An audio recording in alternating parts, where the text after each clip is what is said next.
Hey, how's everyone doing today? It is Thursday morning. It's you lose track of time. It is study day. So what are we studying today? I see Lucy, Madison, Cole, Claire. Who's all here right now? I think we have like 18 viewers. Good to see you here, Kajal.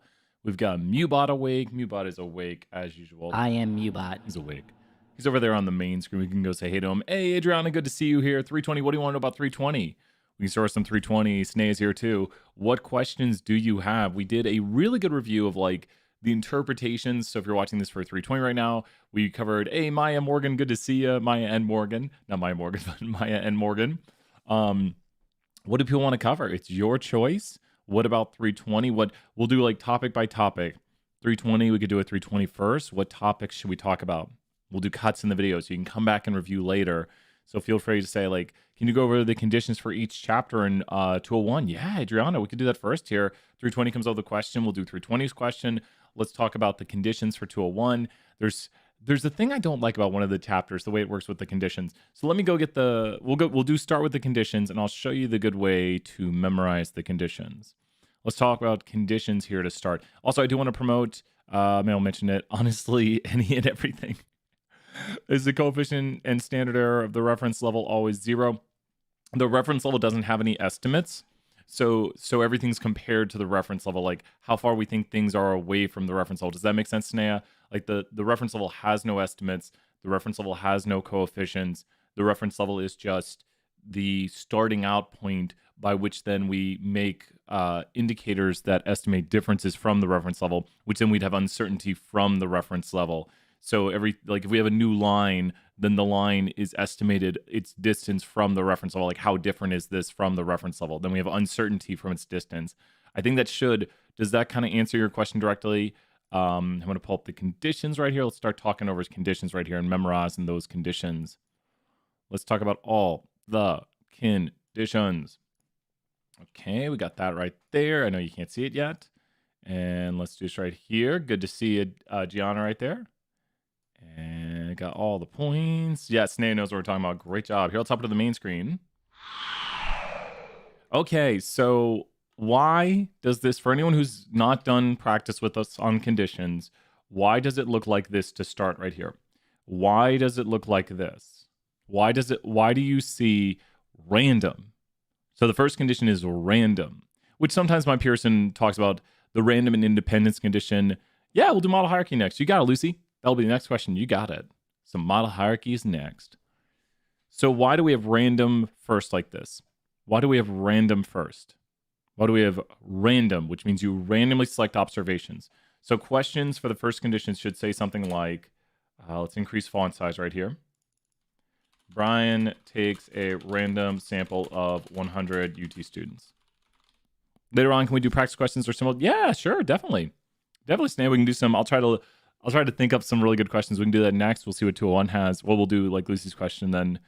So what does this mean right here? So be practicing in the chat. What does it mean that we randomly select observations? I mean, that's kind of what it means.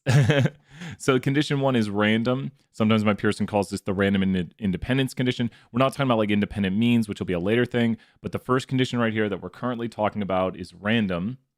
And when we talk about random, we're saying that we randomly select the individuals.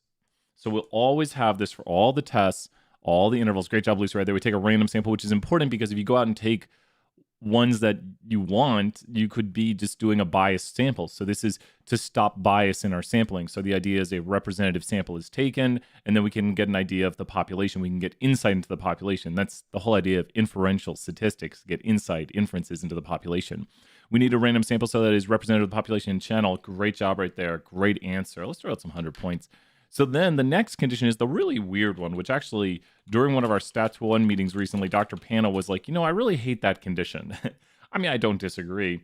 It's a bit of an odd one, which a lot of statisticians don't even really talk about much. It's in the book. It's in the practice questions. Good to see you here, Kayla. And so this is not, it's an important condition, but it's confusing. Good to see you here, Caroline. And we added you as a mod. Yes. So we have the 10% condition, which says we sample less than 10% of the population. There was this amazing article. Thank you so much, Lucy, right there. There was this amazing article that Lucy, you are the Google Foo master. Like you have all the Google mastery. I don't know. Maybe you don't. You just go with things. I don't know how I put this on Lucy. But there was this article that went over the 10% condition. I cannot find it anymore. It disappeared from the internet like 5 years ago. And I wish I could find that article. No one has to go find it. I just wish I could find it because it literally showed the error increasing. I just gave 100 points. It showed the error. I like that, Lucy. It literally showed the error increasing, and it was very technical, and I loved it. It was a great article, and then they took it away from me. Did you see it here, Coop? So what is the whole theme of this condition? If we're sampling 100 UT students, what is the whole point of this condition right here? These are the first two conditions we always give. Random, we randomly select them. 10%, it needs to be what? Like I usually just call that the 10% condition. So what does that all mean when we say random, randomly select, 10%? Then what does that mean? What does 10% mean? Which it says up there. This is good practice to make sure you know it. Be saying it out loud or be practicing. Be writing it down right now if you're not. So someone in the chat should say, we need this 100 students. Well, that's going to be the first part. The random sample is going to make it representative. And then this is the weird one that just is a little bit odd. And I wish I had that mathematical paper showing why we do this.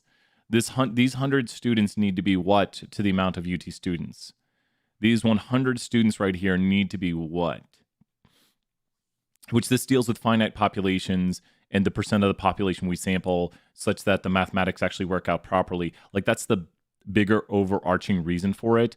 But exactly, Clarissa, great job. Less than 10% of all students. You sampled less than 10% of all UTK students. Great job, Tori and everybody. We're just going crazy with the points this morning. I don't mind. Everyone's just doing so great. Maybe you know what? I'll keep giving points. We'll do 20 point. It'll be 20 point Thursdays. So we see that right here. No matter what the question is, we need to do random. We need to do 10%. That's what we just highlighted right now. I don't care what the question is, whatever I ask you. If we're doing conference roles, we're doing tests, we're going to do random, we're going to do 10%, unless we're doing regression, but we're not doing regression on this test. So don't worry, for this test, the first two conditions are random, 10%. That's why I always do those two conditions, like for condition 1, condition 2, all of this right here. Great job, Coop. So now we pause. And we ask ourselves, what kind of data are we dealing with? Are we dealing with a categorical Y? Are we dealing with a quantitative Y? Are we dealing with two categorical variables? Right there. So that's when we have bivariate categorical data. Pause. I didn't make the Nintendogs things yesterday, but I need to. So great job, Akil, right there. So first question is, and let's put the chapters on this, the success failure condition. I'm going to try to write really nice on this.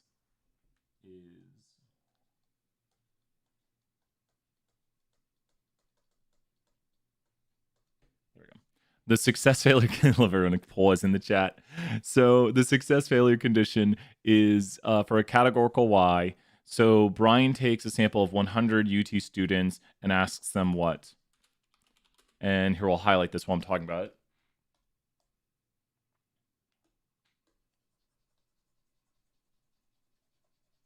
This is 1 proportion Z, 1 proportion Z interval or 1 proportion Z, and asks them, do you want a pet?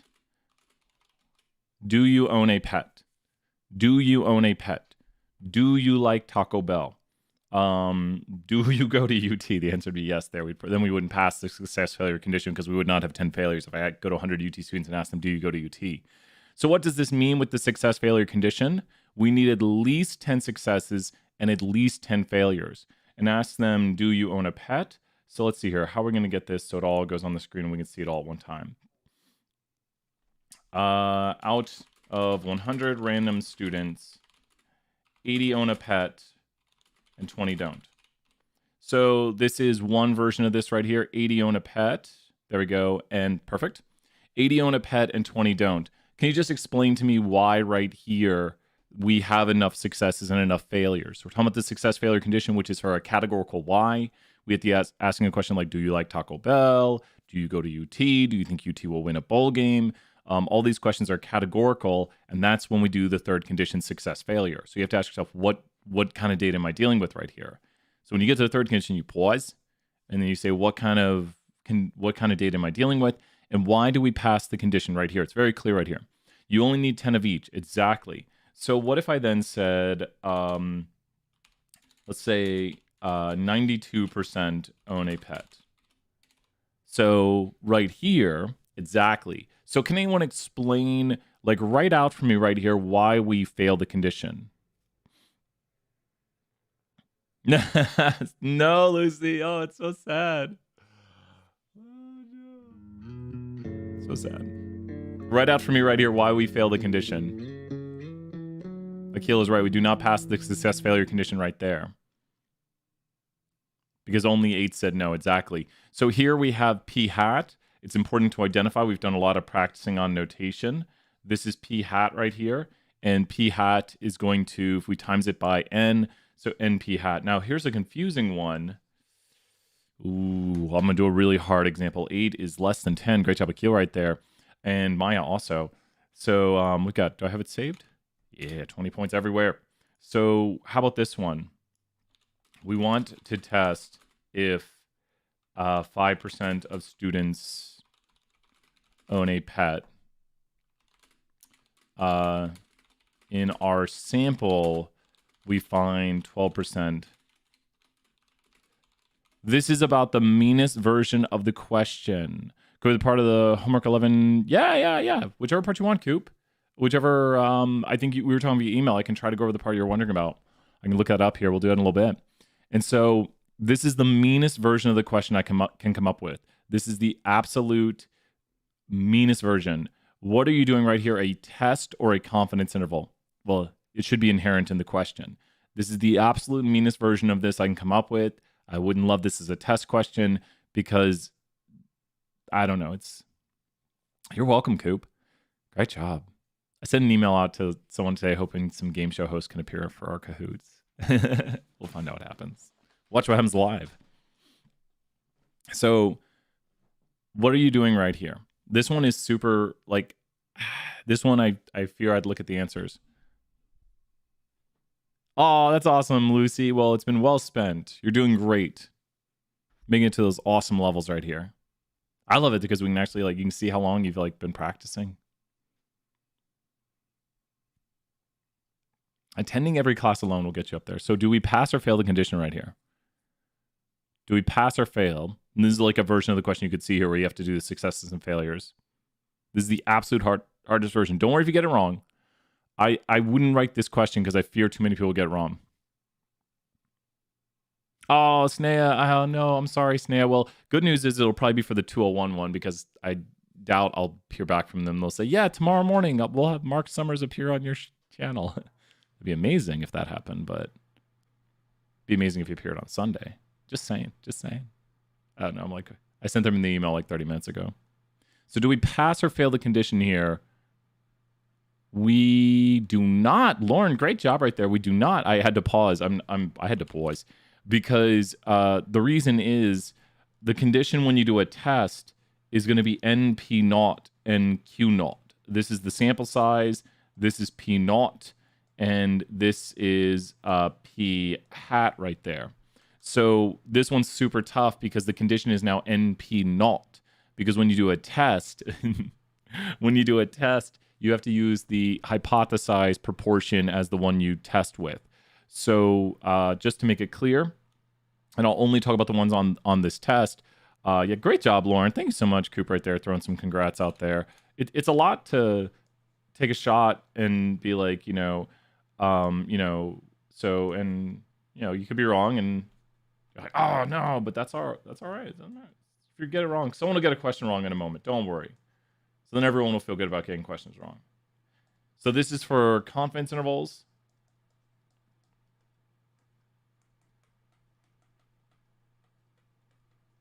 And this is for tests. So you have to check. Good to see her, Carson, Emma. If you're rich with all these points, love it. So NP naught, NQ naught is for tests. NP hat, NQ hat is for confidence intervals. So because confidence intervals don't know the truth, tests hypothesize what the truth is. Does everyone hear the subtle difference? When you do a test, you hypothesize what the truth is.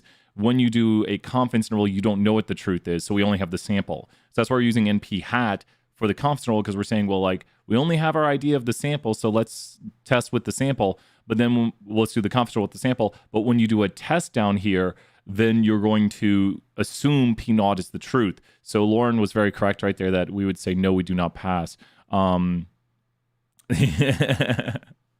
No, Snay, you're totally fine. Okay, let's see right here. Here we go. Okay. So that does the success failure condition. Let's talk about the next condition right here, which is the nearly normal large enough n condition.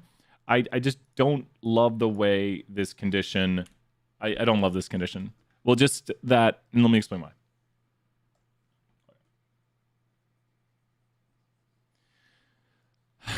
I'm gonna look over the test to make sure there's no confusing wording on it, because there was one I really didn't like. The condition is that the data is nearly normal. The way to check it at times is large enough n. So to differentiate, and we'll bring this down here. I'll be able to write it out down here. So all of these are for means. They're all for means. That's what I mean by the quantitative y over there. So you have to be using a mean to see if the mean is nearly normal. And if you have means, you're probably viewing what? What is Brian drawing over here to the side? What drawing is Brian making? Which will give you a good indication. Brian is drawing a what? And those aren't bars. I mean, they are, but they're not.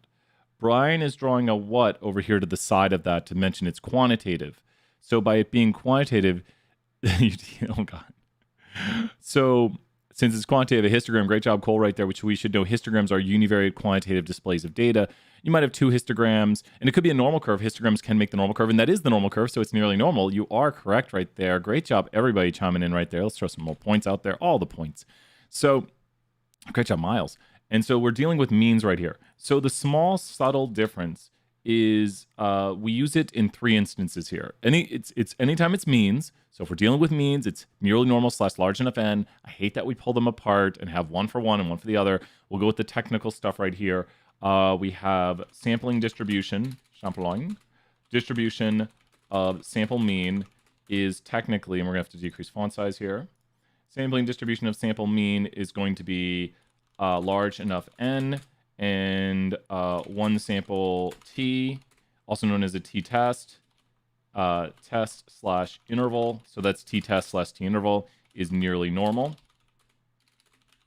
And then a two sample is the same idea. So we can talk about like a two sample t-test, two sample t-interval. All of those are the same sort of idea right here. And these are all dealing with quantitative data. Sampling distribution of the sample mean, to talk about some example questions for these. Let's go to the next page right here so we have a little more room, and we'll zoom in on this. So sampling distribution of the sample mean. I thought we were on the next page, but we weren't. Sampling distribution of the sample mean is going to say something like, we know that the true GPA of UT students is 3.7. You take a sample of 100 UT students and find a mean of 3.6 and a standard deviation of sure. Is this unusual? So with this right here, you'll notice we have a quantitative question. The first thing you should immediately notice when doing any of these questions is that we are talking about the GPA, which is quantitative. That's a huge note to make, that we're dealing with a quantitative variable. Now we have right here, I'll be very careful. Wait, we don't want this here. There we go.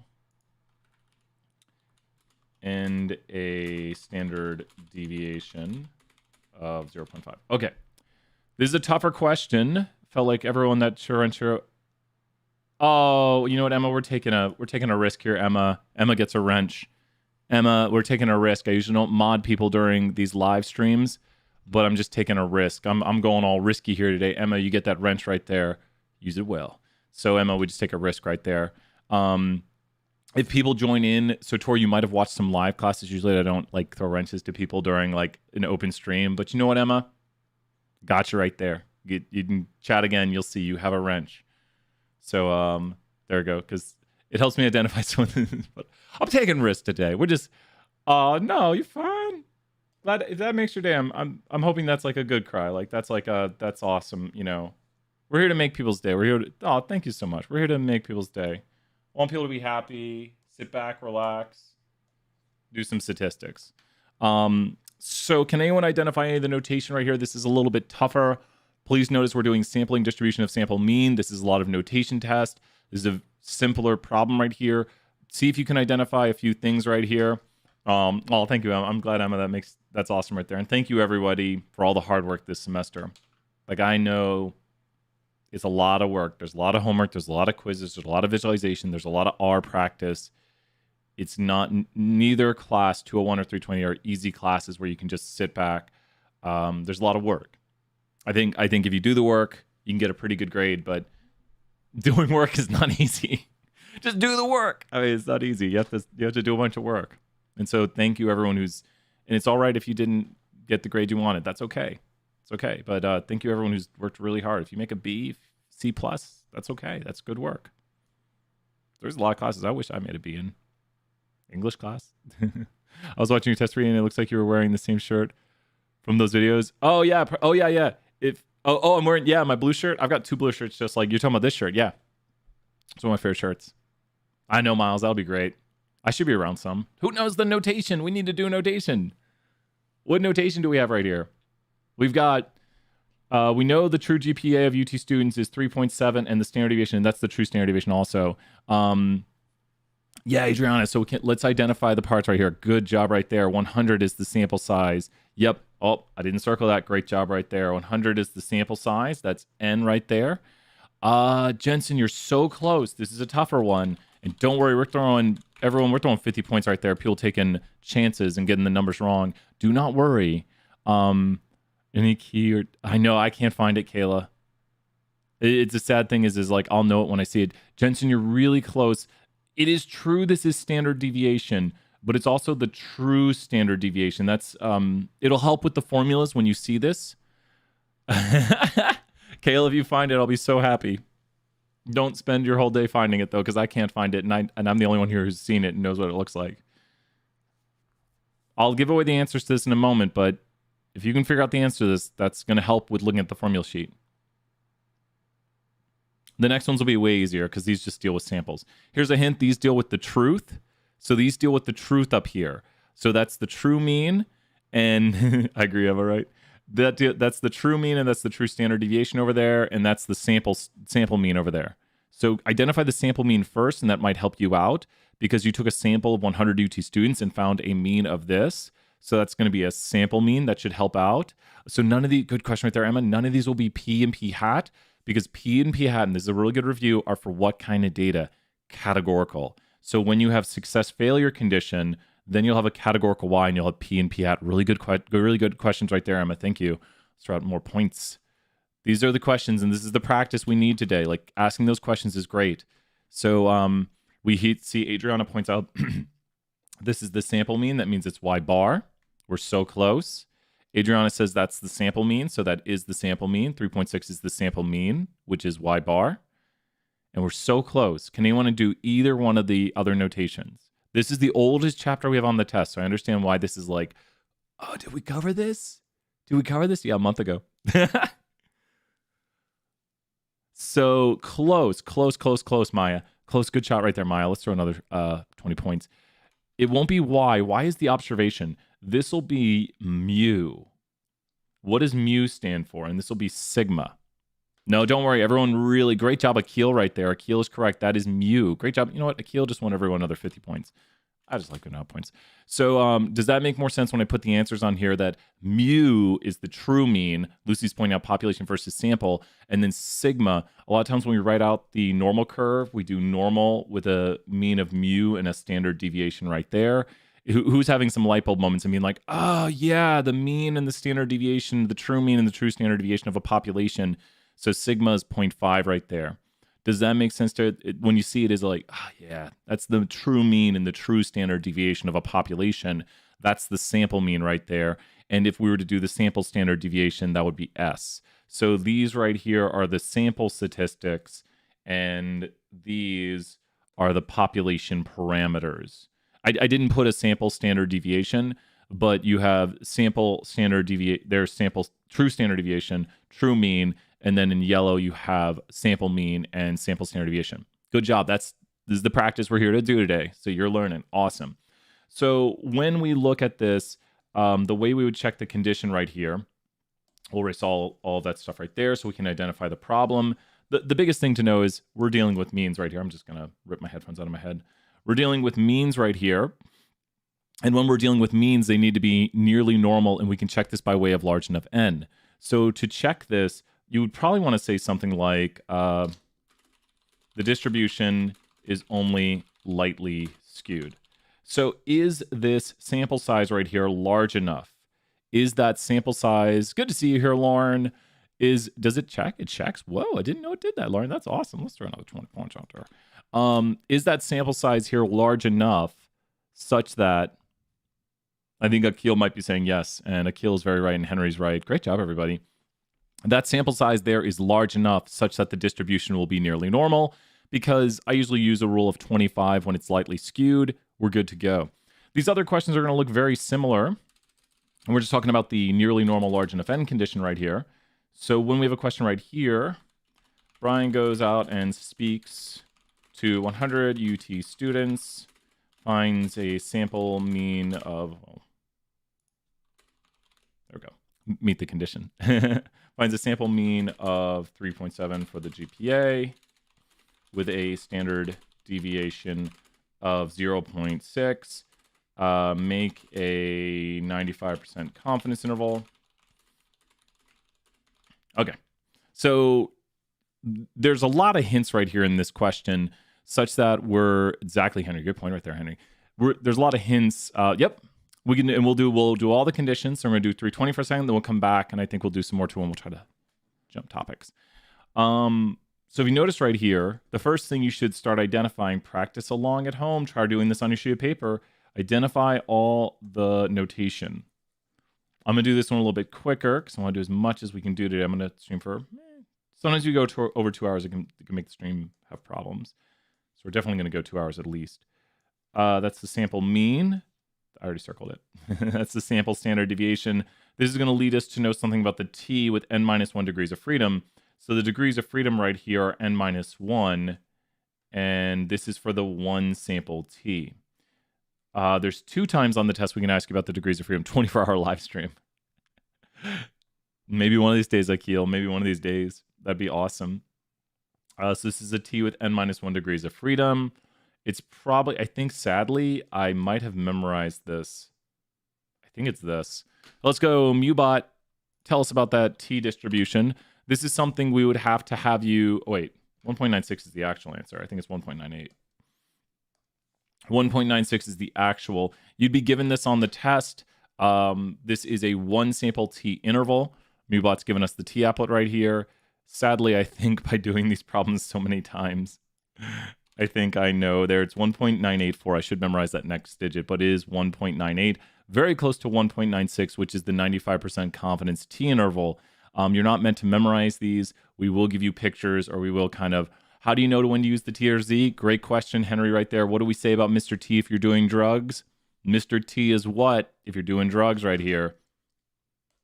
Mr. T is what if you're doing drugs? Mr. T is going to be what if you're doing drugs? If you're doing drugs, Mr. T is going to be mean. So I'm sure he's a super nice guy, but if you're doing drugs, we know this as us 90s kids, if you're doing drugs, Mr. T is mean. So just if you're wondering what I'm meaning, what do I mean by all this? It's that when we are doing t distributions, we are dealing with the mean. So only, great job right there, Akil, only the t is for means. There is a way to use the z for means. It's when you know the true standard deviation. We don't actually cover that one.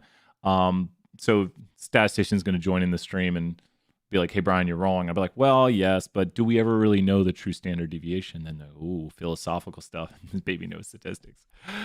So we're doing a t interval right here in t test. So going down to the next question, and to do this, we would need to look at something like, here, I'll draw the 3 ways.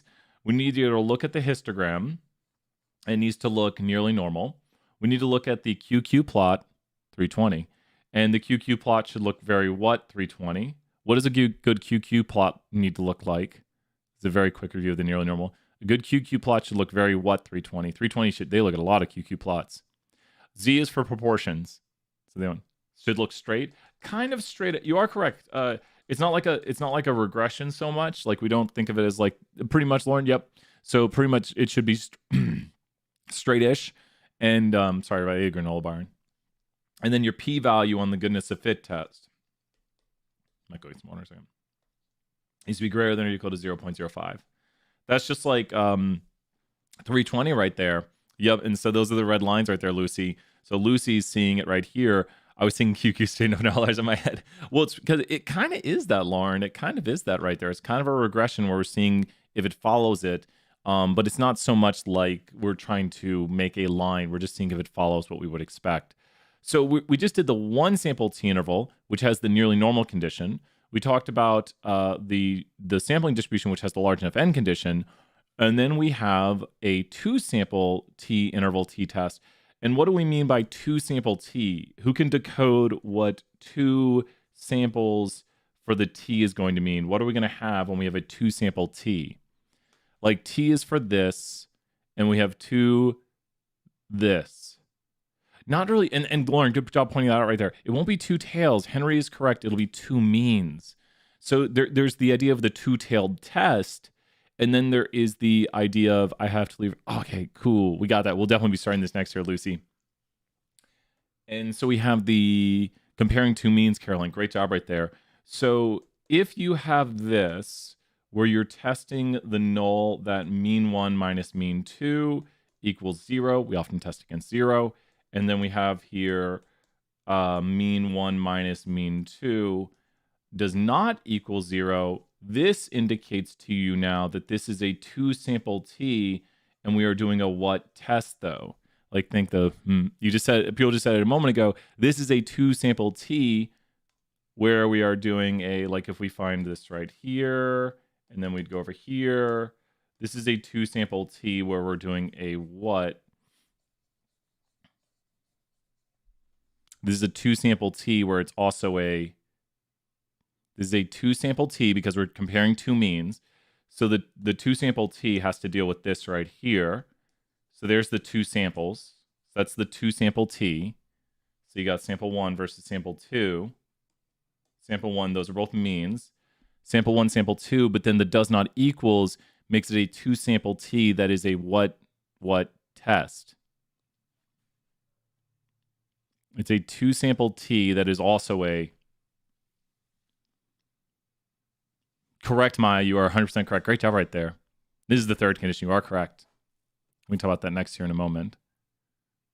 This is a 2-sample t that's also a 2-tailed test. Exactly. Now, this is a 2-sample t where we're doing a what? I'm doing the drawing right here of what it could theoretically look like. This is a 2-sample t where we're doing a what? Now that I've done this is a 2-sample t where it's a what test. So it's still a 2-sample t because we're comparing 2 means, but now it's a 2-sample t that is a...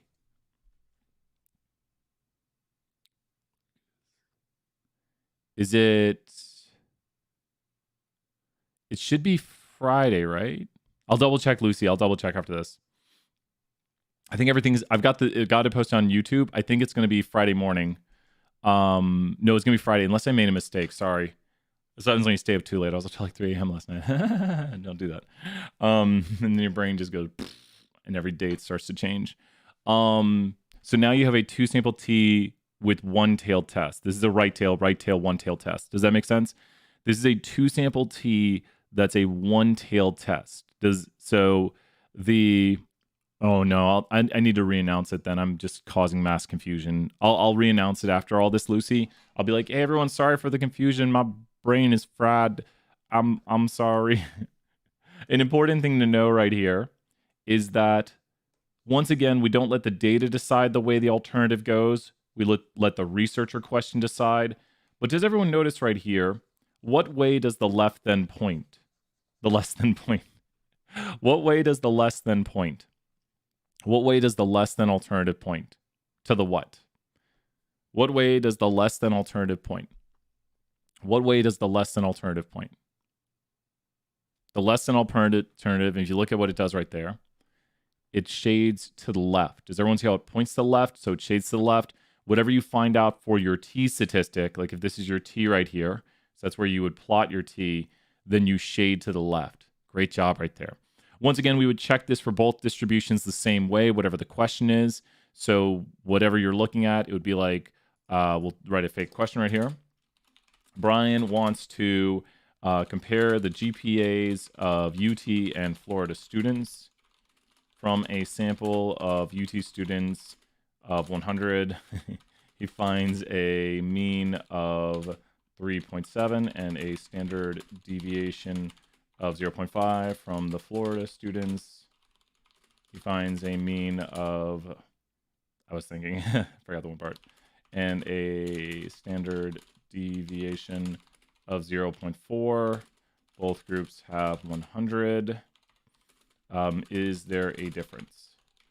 So right here, we have the question. We'll do that next right here. You often get screenshots of the data. That is correct, Caroline. Yep, for chi-squared, you often get the screenshots of the data. What do you notice right here about this question up here? What do you always have? What do you always have right here? And we can definitely do that.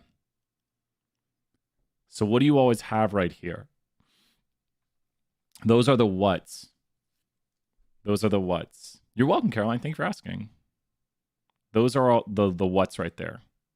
When you do a two-sample t-test, you will always have two whats. When you do a two-sample t-test, you will always have two whats. And you're going to compare. Oh, I shaded the wrong thing. When you have a two-sample t-test, you will always have two means. So you will always have two means. So that's the key right there. Two means. Great job, Henry, right there. You're always going to have two means. That's the idea of the two-sample t-test. We're trying to see if there is a true difference between them. And what do we have up here? Our estimate of the true difference is going to be the sample difference. So this is like y bar 1, and this is y bar 2. So we have here the two-sample means test. And we've just got, and I will say this because we just talked about the two-sample t-test, so it's worth mentioning down here. Note how with this, what I've color-coded right here is that this is blue, and this is also blue. So when you have two variables, your two-sample t-test will be a quantitative y and a categorical of two groups. You might say, wait a minute, I thought it had to be quantitative. But if we're comparing UT students versus Florida students, then we have here a categorical variable. Are you UT, are you Florida? And then we have two means. We have a mean for UT group. We have a mean for Florida group. Does everyone see how I think it might confuse people to say, wait a minute, I thought it has to be quantitative. Yes, we're analyzing a quantitative variable, but we're seeing if the college they go to can explain it. So the group right here is Florida versus UT, and we have the GPAs. This will actually create often an output that is side-by-side box plots right here. So that's kind of a key. If you notice, we're drawing maybe some graphics right here to help out with, if you see this graphic right here, if you see side-by-side box plots, you are comparing two means. Does everyone see it right there? Like, you see this graphic right here, that's going to be you're comparing two means. Histograms often indicate one mean. You can do like stacked histograms and stuff like that, which would be a bivariate display. But here with independent means, you would have side-by-side box plots because there's the category along the x-axis, and then the y variable is quantitative over there. So hopefully that makes sense. You see this graphic, it's like, oh, I'm comparing two means. You see this, you're probably doing one mean. If it's just one histogram, it's one quantitative variable. The last, and to mention independent means, just to talk about this one, let's highlight it so people know what we're talking about. The idea of independent means right here would mean that Florida students do not directly impact UT students. As in, someone's GPA at Florida is not going to alter someone's GPA at UT. Do you think this is met, yes or no? Like if we say, let's compare UT students' GPAs versus Florida students' GPAs, do you think that's met? To talk about like, do you think we could just say we have UT students, Florida students, they do not impact each other? Like the grades of UT students, the grades of Florida students are independent of each other. Definitely, Adriana, yep. And when would it not be met? We had a really good example yesterday. We might have it still in the notes. The example yesterday was about popcorn, and I thought it was excellent. We did some tools and techniques. Does popping popcorn a second time pop more? So we take the mean after the first time the bag is popped for 3 minutes, and then compare it to the mean after it's popped for an additional 30 seconds. Lucy's like, oh, Florida. So do you think the amount of popcorn popped the second time the bag is popped would depend on the amount of popcorn popped after the first time? So this one, bingo, this is not independent. What you're doing in this example right here is you're taking a bag of popcorn, popping it for 3 minutes, and taking the mean right here. So you're taking the mean right there, and then you're popping it for an additional 30 seconds. And then you're taking a second mean of the amount of popcorn popped. So it's the same bag. So the amount of popcorn popped the second time for the second mean would depend on how much was popped the first time. Like if you have a bag where they're just not popping, well, then maybe you'll get more popped. Or if you have a bag where they all pop, now I want popcorn exactly. And this is the idea of dependence. Like the average amount of popcorn popped the second time we pop the bag is going to depend on the average amount of popcorn popped the first time we pop the bag. It's very dependent right here. But for our examples, we do not have dependent with our UT Florida example. You wouldn't say someone's GPA at UT depends on someone's GPA at Florida. So we just got one more one right here. Then we're going to do some 320. So with that question, would the null hypothesis be that... so the null hypothesis for this one... So great question right there, Caroline. The null hypothesis for this one, and we're right about to do the one you're thinking of, I think, is the null is that there is not a difference. Bayes theorem. Oh man, I wish we did. We kind of do a little bit because Bayes is conditional probability, so it's conditional distributions. So like we don't mention it explicitly, and we actually do it a little bit in 474. We do a little bit of it. Little bits. So this is the null hypothesis for the two means, is that the two means have no difference. Technically, you can test other differences than 0, but by default, we usually test 0. So this is the null hypothesis for two means. Does that make sense, Caroline? When testing two means, and I think you're thinking about the very next question. So it would just, good question. Not for the way I have it written. Henry, let's give everyone 100 points. Henry, for the way I have it written, this is incorrect. I was changing the question around, but Henry, good point. For the way Brian has it written, Henry, thank you. You are correct. For the way I have the question written as currently is, that is the alternative. Great job, Henry. The wording of the question or the researcher's question is always going to point to the way we choose the alternative. So we're asking, is there a difference? So the null is that there is not a difference. And the alternative will be that there is a difference. So that's exactly great question right there. Like, why is it less than? For this one, it would not be currently the way I have it written. It would be a two-tailed alternative to test to see if there is a difference, the null being that there is not a difference. So yeah, no, if even whatever class you guys are in, Lucy and Snea, like just join in the chats. Like I love seeing everybody here. Office hours, everything. Great job. Okay, last one right here. You ready? My brain was resetting. I need more caffeine. So this one, what is Brian drawing right now? What graphic is Brian making? Brian is drawing a little... We got to get a special guest to draw this. What am I drawing right here? I'm drawing a little bitty wood. That's a tiny, tiny, tiny, with a tiny, tiny, tiny. Got little numbers there. You can't even read those numbers. Tiny numbers.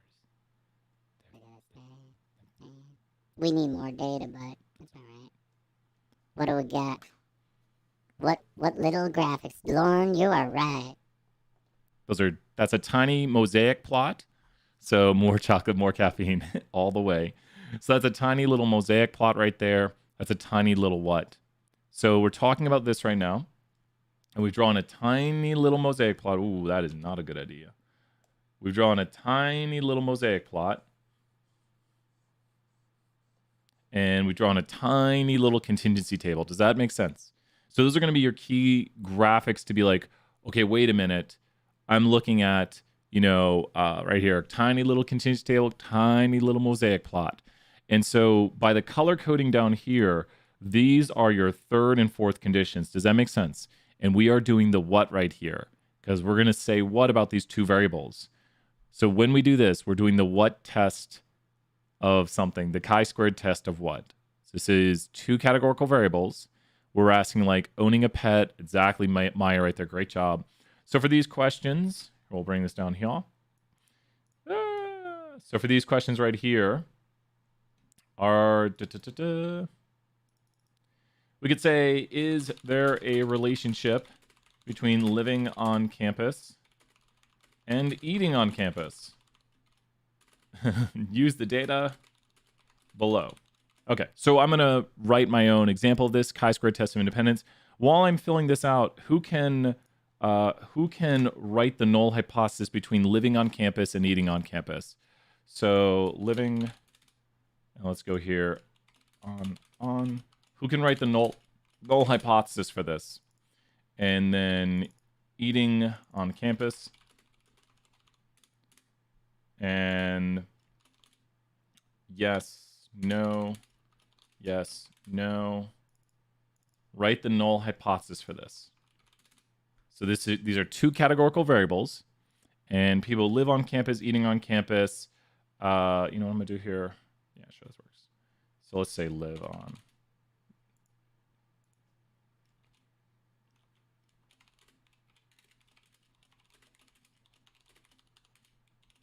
Gonna help me out to see this in a moment. Let me see that. What would the null hypothesis be? Living on campus is independent of eating on campus. Exactly. Like if you live on campus, it would tell you nothing. Great job, Adriana and Henry right there. You just put independent between the two things. The null is that living on campus is independent of eating on campus. So just put independent between them. You got it. So we're going to put counts right here. The people who live on campus. So on campus 100, 10, 20, 80. Probably the data would look something like this. Let's go ahead and run the results right here. We're mainly just going to focus on output right now. We're going to see if living on campus explains if you eat on campus. And here is the output. Don't worry so much about creating it. Worry at this moment about analyzing it. So the trick people are doing is they're just putting independent between these two words right here. So whenever you see this output, you should know, especially as we talked about, as Tiny Brian said right there, we're talking about a mosaic plot. So we're just going to write independent between these. So living on campus is independent of eating on campus. So they're independent of each other. And now we go to the actual output. We should know things like for this topic, and this is going to be super important, like the expected cell count. All of these expected cell counts need to be what? Do we pass the condition right here? All of these expected cell counts, when you have the chi-squared test of independence, all of the expected cell counts need to be what? All of the expected cell counts need to be what? Which you can see the expecteds right here. They're the second one right here. This one is an expected. That's the expected. That's the expected. While people are trying to figure out they all need to be greater than what, I'm going to show you right here that 100 times 90 over 210 will be this number. So 100 times 90 over 210 is that. To find that, that is row total times column total over grand total. Great job, everyone in the chat. And so it is. Oops.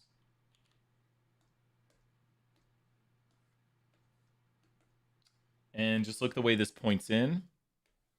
So that is the expected cell count for that one. They're all greater than 5, so we all pass. And just think about it. We have two categorical variables, so it's like you divide 10 by 2. Some of these just come down to memorization. Yay, memorization. But we have the expected cell count met because they're all greater than or equal to 5. We'll never make it exactly 5. I don't like questions that do that. So now we have to get the chi-squared, the cell chi-squareds, and to get the chi-squared test statistic. If you add up all the cell chi-squares, put sum in the chat, SUM, because you have to sum up 32, 24, 29, 22. That's about 22. And then you get the Pearson chi-squared test statistic. Let's just show this right here visually so everyone can see that the sum of all the cell chi-squareds, we'll show how to get a cell chi-squared.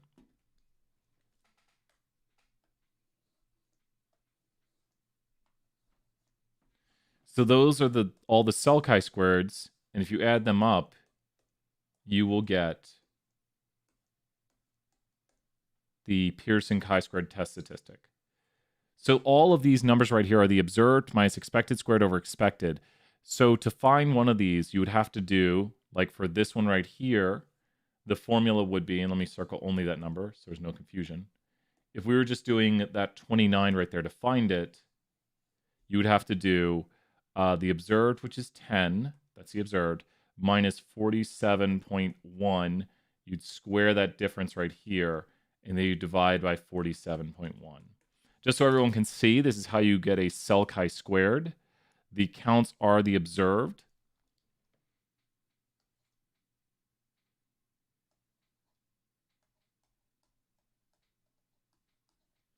So just so everyone can see, we can check the mathematics. I did round it a little bit, so the answer is going to be a little bit different.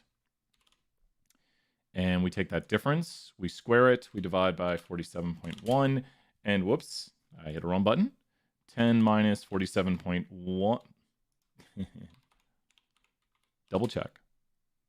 Square, and then we divide by. I think I've done it all correct. Yeah, it looks correct. And then we get 29.22. So good stuff right here. Here's how we get the cell chi-squared. It's the sum of all the cell chi-squareds. It's the Pearson chi-squared test statistic. Let's do one last little bit right here. Brian, this is a what by what when it comes to this test. Brian, this is a what by what when it comes to this test. Look at the mosaic plot or the contingency table. And Brian, this is a what by what. If you've been practicing this, which we've done in a lot of our videos, it's a 2 by 2. So who can tell me the degrees of freedom for this one? Brian, that's a 2 by 2. So the degrees of freedom are 1. Those are the questions you want on the test where you're like, oh, it's just 1 degree of freedom. What we're doing right here is we're just subtracting from 2, 1, and we're subtracting from 2. So for a more difficult one, which I'll just show briefly here, if you had to do a degrees of freedom for a higher problem, which like this question right here, Brian, this is a what by what. So be very careful, don't use the totals. And this is not like a super more difficult one, but Brian, this is a what by what. And then tell me next. Brian, this is a, I don't want to show it. I don't want to show the answer yet. I'll see if you can get a 2 by 3. Great job. So what are the degrees of freedom? It doesn't matter if you flip it. And just so people can see, because sometimes there's confusion on it. Oh, come on. Sometimes people say, wait a minute, there's more categories than 2 by 3. You're only looking at these. Don't look at the totals. So that's where the 2 by 3 is coming from. So there's 2 degrees of freedom because you subtract 1 from each. You say, okay, 2 by 3, 1 times 2. So you just reduce each one. I usually do it this way in class. I'm like 2 by 3, reduce each hand by 1. And we never do really big ones, but even if we did, like, let's do a hypothetical. Like if we went crazy and we said, okay, does the state you were born in, not everyone's born in a state, but we'll just say, tell us anything about your grade level, freshman through senior at UT. This is about the hardest version I can come up with right here of this. And then 320 will be doing work in just a second. So what are the degrees of freedom right here? I'm solving it in my head too right now. It shouldn't. If I see that, Caroline, you'll be fine. If I see you doing this right here, you'll be fine. Just hold up your hands to the thing and be like, I'm finding the degrees of freedom. So this one right here, I'm thinking of the answer. I'm double checking in my head. Who can figure out this one right here? What would be the answer for the degrees of freedom on this? I have a number in my head and I think it's right. It ends in a 7. And this, yeah, 1 for 7. Yep. Because there's, with the 50 states, yep. Great job, everybody, right there. Because you have 50 states, it's a 50 by 4, and it would go to 49 times 3. So hopefully everyone understands how to get the degrees of freedom. You just reduce each group by 1, 50 states. I don't know grammar. I do know that kind of grammar. I can't believe I made that error, but I don't grammar much. The last condition right here, which is the last condition for us to talk about, is count data. And literally by virtue of seeing this right here, you have count data. By virtue of this right here and these graphics, you have count data. Does that make sense to everybody? Like, by virtue of it being a mosaic plot and a contingency table, you have count data. Like, this is count data. It's, what does count data mean? Both variables are what? That's the last condition. We'll do some 320 next. It means both variables are what? I'll mark these parts of the video. Both variables are what kind of variables? Both variables are what kind of variables? So by being count data, then you'd be like, we have this categorical. Great job, Adriana, right there. Categorical data. Great job, everybody. Thank you so much, everybody, for answering questions, participating. Just even reading through it as we do it really helps, I think. You have to repeat these things. You have to practice these things. The more you practice it, the more you repeat it. If anyone in here aced exam 2, I want you to put advice in the chat right now, because I know people are really worried about exam 3. I'm not saying if you aced exam 2, you'll ace exam 3. But here, I'm going to hop to space. We'll put on a little chill music right here. But I want you to throw some advice out if you aced exam 2. So here, while we're doing this right here. Okay, 320. We're going to go for like another 30, 40 minutes on 320. I'm going to go till your time 335. I'll go 40 minutes on 320 here, and then we'll go back to 201. I'll probably go like another 30 minutes on 201. And then, are we also doing a review? We're doing the Kahoot tomorrow. So, but I want you to give advice. Yeah, a lot of people did better on exam 1. I think that's what has people afraid about exam 3. So Lauren, we're throwing some 50 points to you right there, Lauren. A lot of people... Model hierarchy, you got it, Lucy, and you said that early. Review which YouTube videos, Tori, really helped you. Watch the speedruns and concept reviews, then do the practice tests. Good advice right there, Henry. I always want the advice to come from students. Like, I'll give my advice, but I mean, I teach the class, so what do I know? I mean, kind of serious about that. Like, I don't take the tests, so I know the material. I don't maybe have the best strategies for the test. I believe I have good strategies. I feel confident about exams 1 and 2, but nervous about exam 3. Well, the good news is, if you've been doing well, a little bit of the pressure's off. A little bit of the pressure's off right here. And then, Coop, which part do you want us to cover? If you remind me again, I can go look at emails and stuff. I don't have the speedruns yet. I need to like make the speedruns. I need to make sure I don't overexert myself again. So John, hopefully this weekend, I hope. Definitely, let me put this in the chat right now. Just a real quick, and then we'll hop to 320 here. But I would highly recommend for exam 3, I have a playlist, and it's a really good playlist right now, I believe. And today we covered all the tests.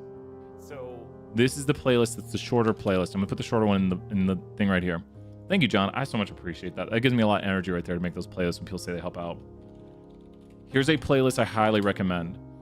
This has focused videos, do the provided practice exams, and redo. Great job, right? Great advice right there, Adriana. Yeah. So we're gonna do some model hierarchy right here. So 201, feel free to hang out. Just, whatever you want, just chill. And then we'll come back. Let's hop over here and talk about some model hierarchy. What the heck is model hierarchy? 2 seconds, I'm gonna close down. I've got a bunch of stuff open on. Don't save. Okay, let's do this. We're in the sad part of the song. Here we go. Let's do this. Okay, let's talk about some model hierarchy to start. So there's really 3 ways we have model hierarchy right here. When we talk about model hierarchy, I always forget that second R. The first way would be with interactions. So when you talk about model hierarchy with interactions means perfect timing, Kayla. Let's make a model right here. We've got let's pull up the, there we go. I'm crazy. And let's go here. Tell me, this is model hierarchy with interactions we're talking about right now. So model hierarchy with interactions. And let's go here and predict. Sure, let's do this. Hints for your test. If I am predicting gender, then it is a what type of model? If I am predicting gender, hints for your test, then it is a what type of model? Major important thing. We try to do as many little mini topics as we do this. So if I am predicting gender, it is a what type of model? It is logistic. Great job. We can do some partial F, drop 1, you bet. So it is logistic. And here is how you have to set up a logistic. Now, don't tell anybody, but has anyone been working on the take home and a model just doesn't run and it gives you some sort of weird errors just saying it can't do it? And you're like, what the heck's going on with this model? Maybe the model's logistic. So make sure to look at this and say, well, gender is a categorical variable. How do you know this? Well, you can look over here at the summary of it and you can see gender is a factor. And in logistic, at least in binomial logistic regression, we're doing a 2-level categorical variable. And that's what the binomial stands for here. Previously, it was Gaussian when we're doing the normal curve because Gauss made the normal curve. And Snape knows what we're talking about right there. Don't worry. I've answered a lot of questions like, hey, maybe it's weird to say to someone, maybe there's a problem with the code. I mean, that's usually the answer. But I don't give away answers. But I'm like, maybe look at the code. Okay, so when we look at this right here, we're talking about model hierarchy right now. Does this model violate model hierarchy? Yes or no? Does this model violate model hierarchy? Yes or no? What does model hierarchy say? And then, so first question is, does this model violate model hierarchy? Yes or no, and why? Does this model violate model hierarchy? Yes or no, and why? You might have been like, it doesn't work. Wait, it's fine. I figured it out. Someone sent me an issue last night on their thing that wouldn't work. And I was like, why won't this work? It took me like a minute. I was like, oh. Coop, you're 100% right. The height and weight main terms are not there. Exactly. If you look at this model right here, it has an interaction. So the way I visualize this in my mind, like it always helps me think about visuals, is exactly, yes, it only includes the interaction, not height and weight individual. That is the perfect, these are like A+ answers right here. I got to put the points back in. That is the exact answers if it was a written answer, which sometimes it can be. That's exactly the answer I'd want to see. So when we talk about here with interactions and model hierarchy, we're talking about the following, that if you have a height-weight interaction, so these two are multiplied together, it uses a colon, you need to have height and weight. So by virtue of this being present in the model, we violate model hierarchy because these are both missing in the model. We don't have height in the model, we don't have weight. So that violates model hierarchy. Is that the end of the world? Yes or no? Are we like, oh no, we can't use this model now? Oh, can you tell from my voice? Oh no, is that the end of the world? It's not the end of the world. And so, and Coop, you're pointing out, good thing right here, Coop. So it's not the end of the world that it violates model hierarchy. It's not a good thing. It's not the end of the world. It's not a good thing. We don't like to violate model hierarchy. We don't want to go against it, but maybe if it makes a better model, I don't know. It's possible. So Coop was pointing out, I use the colon right here. The colon only carries the interaction, where the star carries through model hierarchy. So if you're wondering when does it not violate model hierarchy, you can see here we have coefficients for the interaction between height and weight, and then we have the height and weight single term. Does that make sense to everybody right here, where this does not violate model hierarchy? And to look at this visually right here, because you can see the interaction between the two, height and weight individually. So if you think about how this would look, it would look the following way. So now we actually have the variables in the model. So just to make it clear again, we have all three terms. We have the interaction, and then we have the things that builds the interaction. And we can see that right here, where in the output, we have the interaction, and then we have the two things that build the interaction, thus not violating model hierarchy. But over here, we only have the interaction, and we do not have the things that build the interaction. We don't have height, weight, single terms. If you're wondering what the height, weight, single terms are, it's when we have estimates for the coefficients of height and weight. There's the estimates of the coefficients, so we can build the model. Does it work if we go formula right here? Can we do formula of the model? I wish you would write the formula. That's the formula used to make it, but I wish you would just write the regression formula. There might be a code to do that. I just don't know it. I just write it out. I took model hierarchy. The summary must display the interactions and the variables that build the correct for interactions. So that's model hierarchy with interactions. How about model hierarchy for polynomials? I'm gonna do a quick cut in the video. How about, where did I find this? How about model hierarchy for polynomials? The longer I make this cut, the easier it is to find later. I wish I had done for 201 so I could segment their videos easier. Let's go back in and do this. Okay. Model hierarchy for polynomials. So if we are doing a polynomial model right here, and we'll just do a simpler polynomial model. This time, let's change it and just do an LM. Why is Brian doing an LM right now? So Brian is doing an LM right here because why? And we're going to remove all this. We'll just make it look classic-like on one line here with y tilde x comma data equals. And so Kayla's pointing out exactly right here, and height is quantitative y. This is linear regression. We'll put a note next to this right here that this is linear, which means quant y. It all comes down to variable types. It all comes down to variable types. Logistic, cat y. And and now let's make some awesomeness. Let's go poly. That's the poly function on it to make it a polynomial. And let's go here 4. I'm not good at violating this model hierarchy because I could try. I'm going to try in a moment here, but this does not violate. Well, I should have asked you. This does not violate model hierarchy. Kayla was pointing out, if everyone reads Kayla's comment and maybe someone responds, because I like to ask you the questions, why does this not violate model hierarchy? The highest degree polynomial is 4, and Kayla's done a great job, and Snea, I think, has also pointed out, with polynomials right here, why does this not violate model hierarchy? With this polynomial to the 4th degree, which is actually doing a pretty good job, with this model, because the 4th degree polynomial and the 3rd degree polynomial are doing well, and this can standard errors are all the exact same.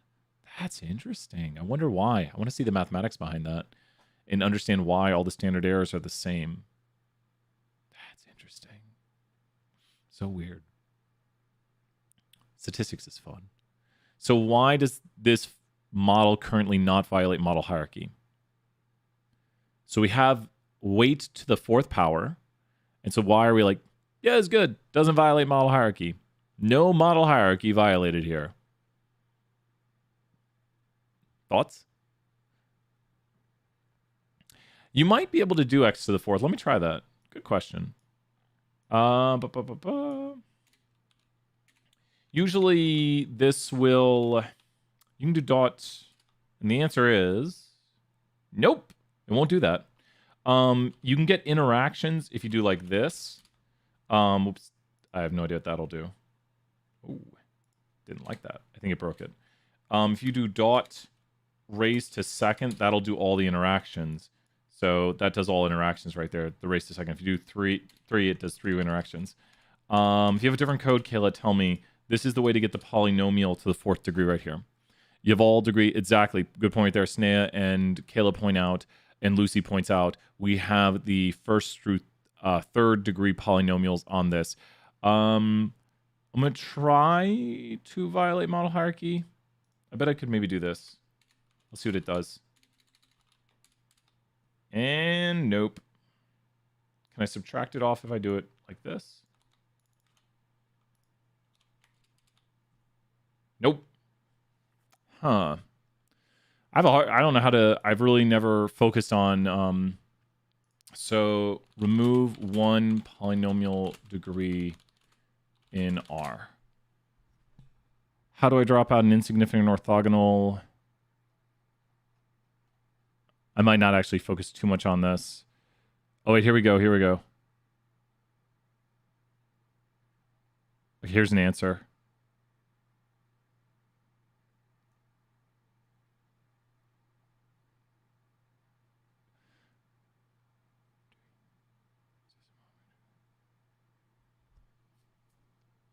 I don't see a good answer on it. It's similar to what I'm doing, but there's a package called Polynom.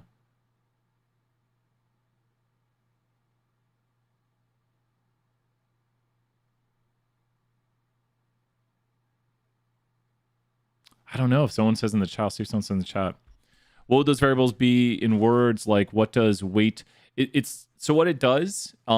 These ones we would never interpret. Oh, num num num.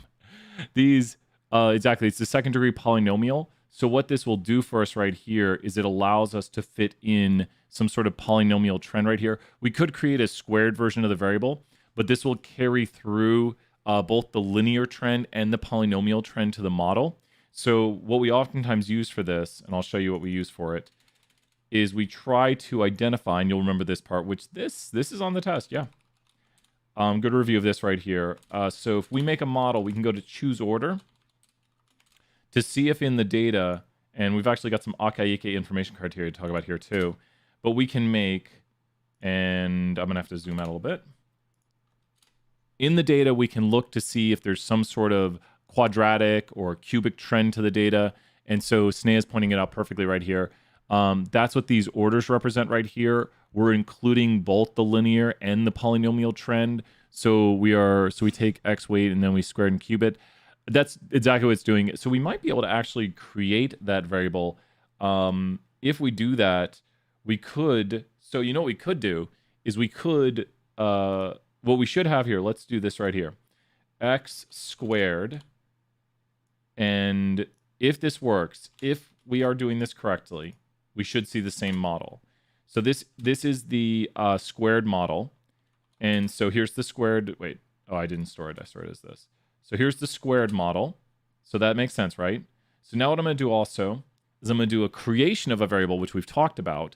So I'm going to go here to survey 10, $weight. I'm going to take weight. I'm going to square it. I'm going to call this survey 10 weight squared. There we go. There's weight squared. And now I'm going to create a different model right here called m squared test, where here the variables are weight and weight squared. I call it SQR. There it is right there. And so that's weight squared test. And it is doing something different right here. I think you have to do the raw on it. So you have to, there's another thing, because those are the coefficients right there. I'm going to test one more thing about this, because I don't like that it came out different. And I'm like, it shouldn't. We are predicting height and weight. Oh, wait. Look. Yeah, this is something, it's doing the same thing. And there's just this one additional argument. Okay. The reason I know this is the same right here is if you look at this right here, does everyone notice that this t value is this? And then this t value is this down here. So this right here is the squared. And then we have to add the 2 seconds. Here, wait. I went really in depth on this one.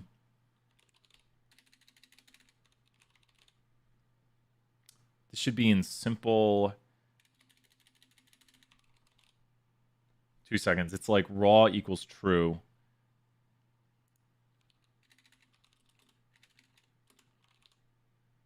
Can't Google that. Yeah, one moment. I have to find the notes on this, because this is something I so rarely do, and it should give us the same results. Something Brian does not use in his application all the time. There's a lot of things we do that I do a lot, and then there's some things that we do that I don't do all the time. And this is one of those things. And transformations. This should be it right here. Oh, wait. Is this polynomials? Okay. Fitting a regression transformation. I want to find the answer to this real quick right here. It's not. Is it in multiple? Wait. Okay. Here it is right here. I'm one moment away from finding. No, that's transformations. Sorry, this is. I feel so like. You ever have when you want to just find the answer so badly and you're like, I have to find this answer? Making inferences, least squared. One more shot right here. So is it really in the I guess, yeah, it's multiple. It's multiple because we're fitting. It's 1x, but we're actually doing the polynomial on it. Assumptions. Really? Yeah, it's in the chapter name. Okay. Polynomial, here we go. And we're just moments away and everything should look the same. And the argument that I am missing is right. There it is right there. Raw equals, really? I even knew it. I knew it. Let's bring it back down. Sorry, chat, I've been, okay. So the argument, I said it, if you rewind the tape, Brian was saying right here, you just add here, raw equals true. And then let's look right here at m squared. And now, yeah, there we go. So I went on a real big tangent. Let me see what chat's doing. But to confirm all of this was a big confirmation. Thank you, Emma, and everybody who's hanging in there. But if you look at all this output right here, this right here is the polynomial with the raw equals true on it. And this creates the actual coefficients right here. We won't interpret these coefficients, so don't worry so much on your test.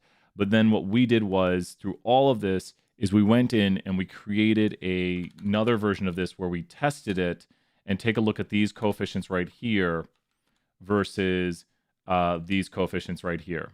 So what do you notice about my coefficients? And they should be the same. Oh, please tell me they are.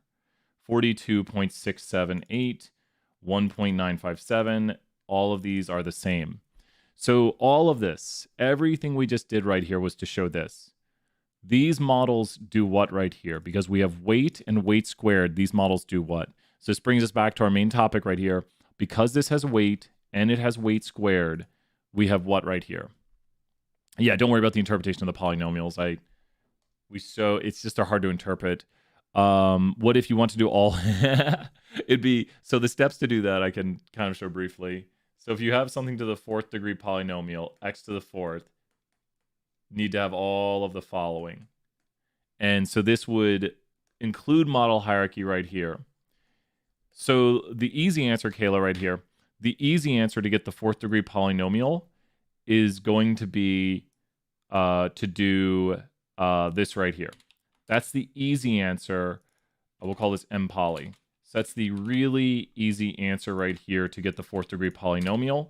And was it mad about object? Did I not run it? There we go. It's like something wrong. So this is the answer to the 4th degree polynomial, which carries through model hierarchy.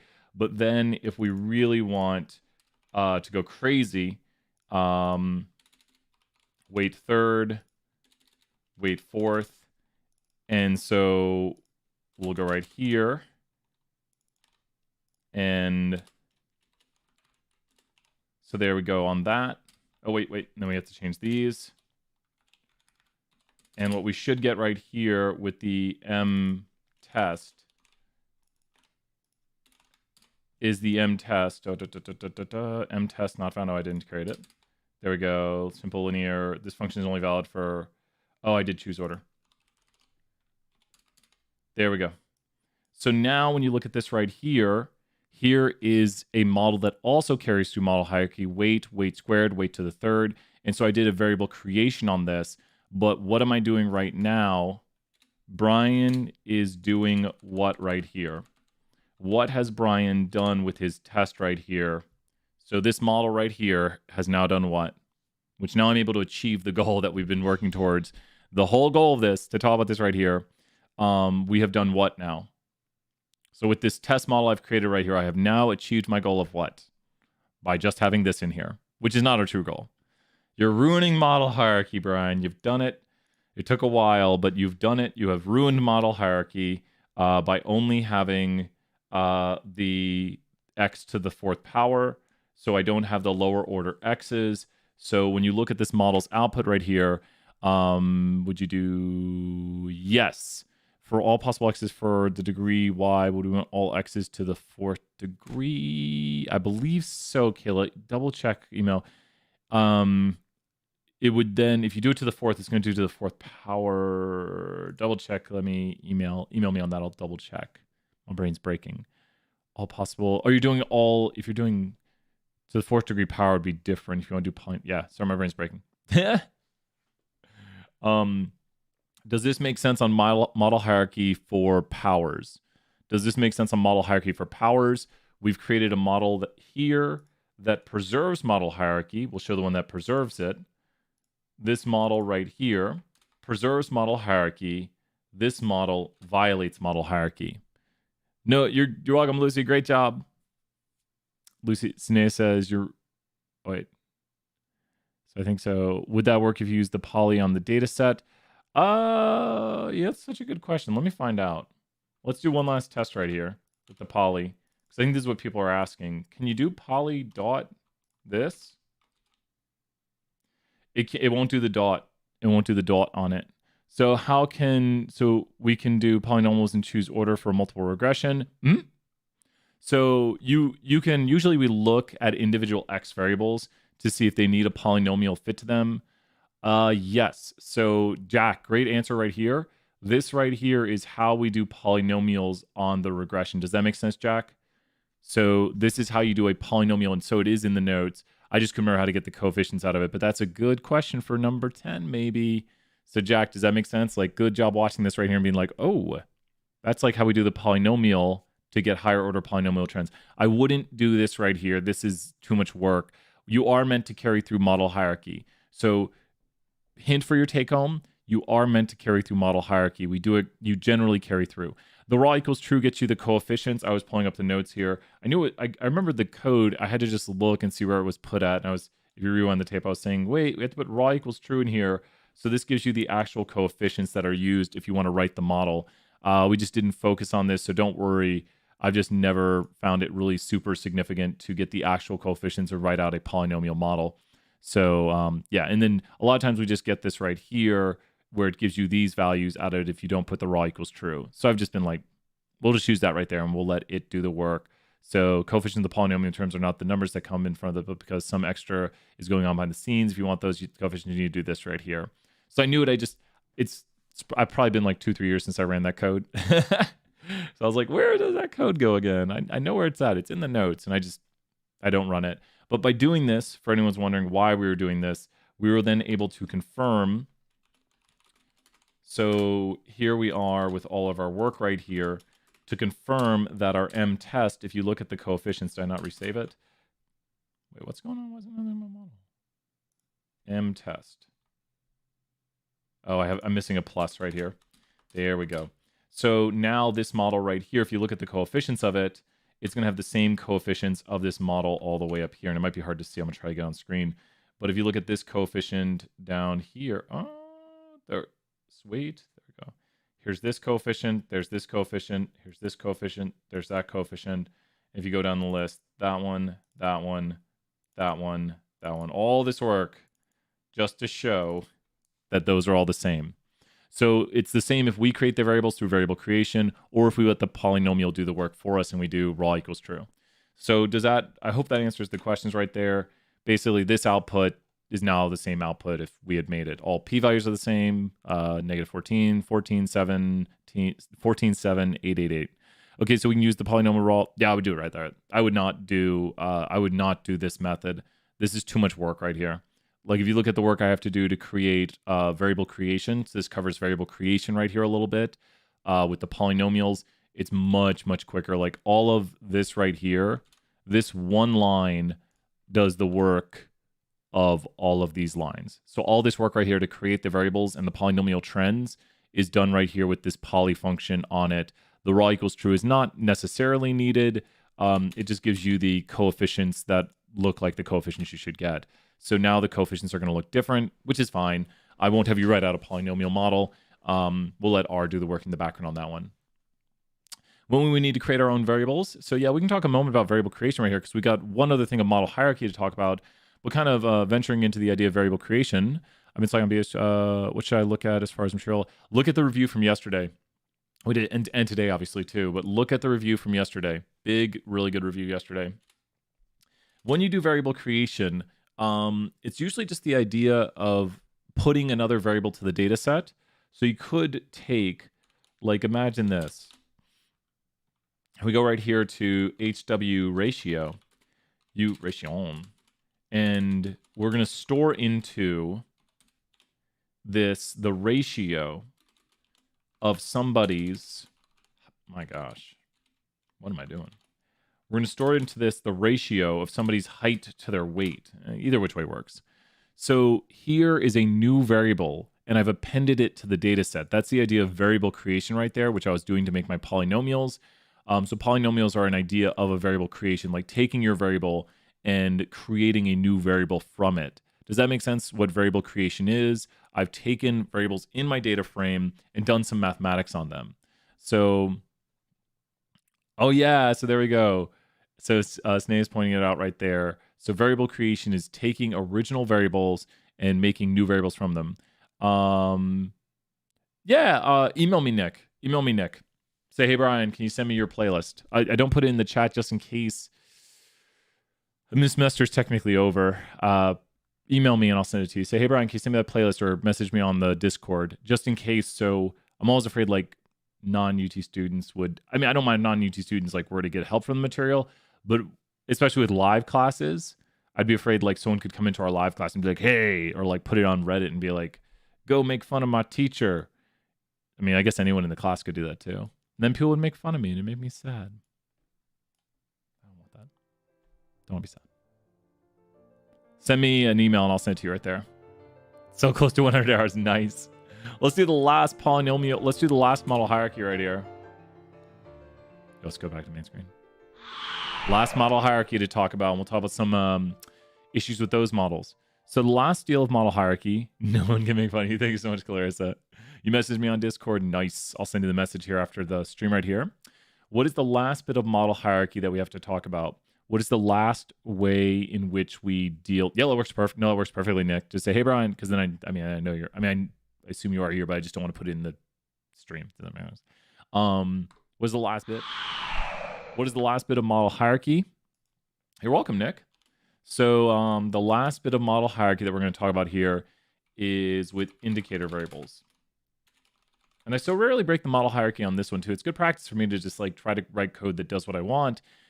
Stack Overflow is amazing for help with that. So what we have right here is when we have indicator variables, we're dealing with a what? Indicator variables are what? Indicator variables are created from categorical X variables.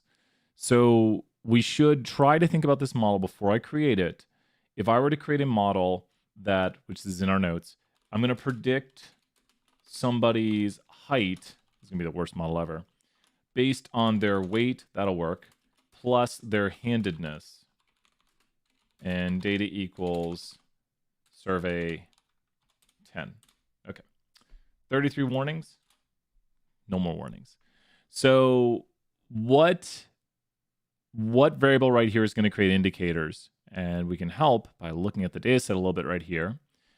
What variable right here is going to create indicators, and what indicators is it going to create? So you can see right there, there's 3 levels. Just think about handedness for a moment. Yeah, I doubt too. When we look at the model right here, it's probably not going to have much practical significance. Handedness is going to create 2 indicators. And if you're wondering why handedness creates 2 indicators, you can see right here, there's left, right, and ambidextrous. A really good function, which I wish we used these more. I'm going to start in the time series class. We're going to talk more about these. But there's a function called glimpse. If you do a glimpse of your data set, you can see a short preview of what you have. So if you look at handedness right here, we just get some of the vectors, and we can see a glimpse of the data set. So that's the function glimpse in the dplyr package. And left and right are the indicators. Ambidextrous is the reference level, and you are correct. What do we say here? Put our famous saying in the chat: reference first, logistic last. And that deals with when you're doing reference levels, the first level is the, and great job, Snan and Coop right there. The first level is the reference level. So everyone's going to be compared to logistic. I mean, compared to ambidextrous people. So which people are predicted to be the tallest right here? Which people are predicted to be the tallest? Ah, man, this one's too easy because which people are predicted to be the tallest? We're predicting the height, and I think you are correct, and we'll mention some stuff with this right here. Which people are predicted to be the tallest? I'm trying to think of how to remove one of them. Which people are predicted to be the tallest right here? Because we are predicting the height of individuals, we're using their weight and their handedness.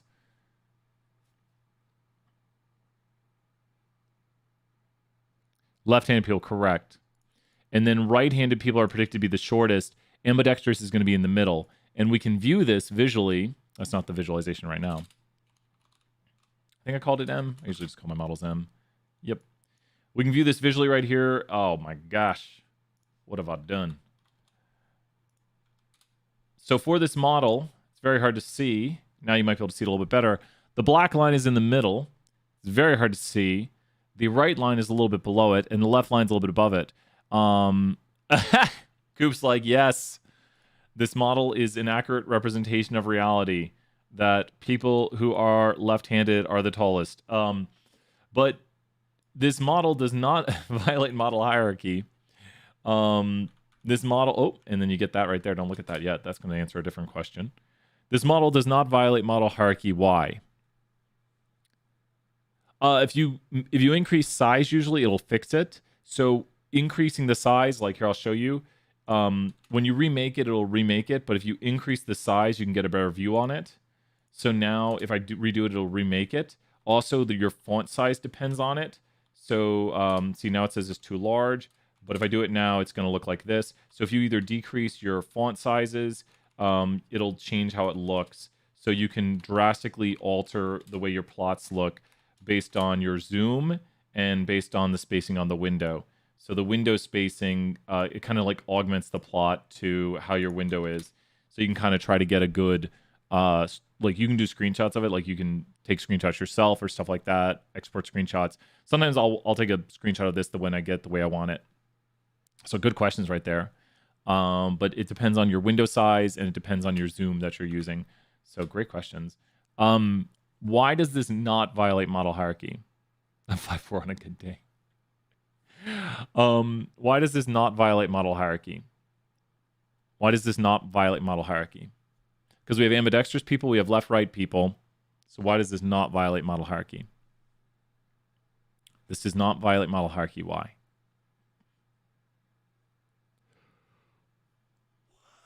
I do not know. So this was polynomial. Polynomial. And now we're doing indicators. So if you have 3 groups, in our example right here, we have 3 groups. And with the 3 groups, we have ambidextrous, which is going to be the reference level. And then we have left and we have right. So ambidextrous is just going to not exist. It's kind of always there no matter what. So ambidextrous is there no matter what. We'll put like a check mark. It's always there. So you can't not have ambidextrous because it's always there. And it's not because of the interaction. So if we have a good job right there, Cube, let's throw some points out. It's going to be, and I think Stan is pointing it out. The reason we do not violate model hierarchy is because, and I'll put it this way, if we have 3 levels, how many indicators do we need? To not violate model hierarchy, if we have 3 levels, how many indicators do we need? To not violate model hierarchy, to have, if we have 3 levels,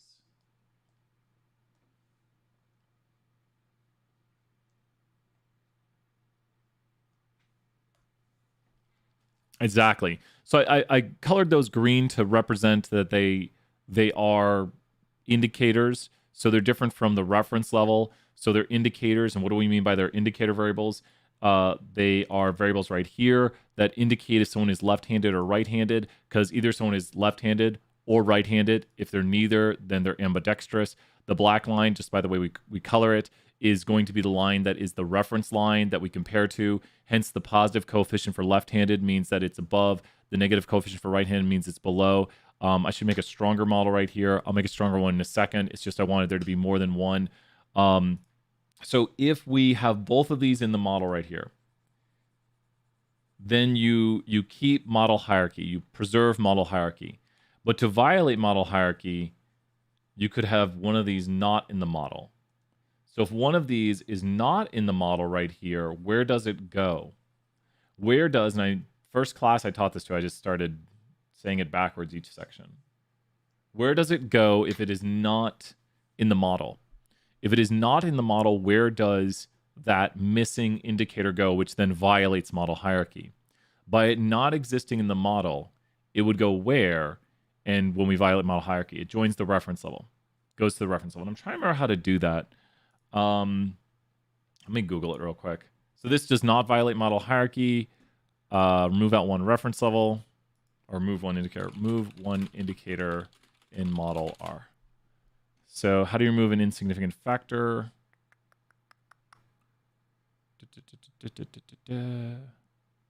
Oh, it's exclude. Wait. Plus exclude CBD.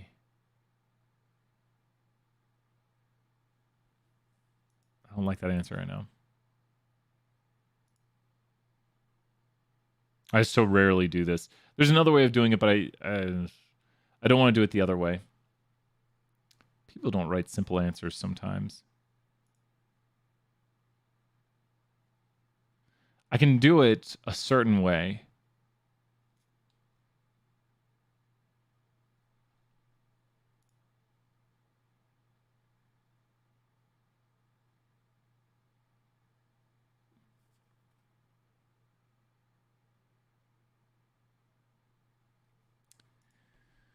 Remove one indicator variable.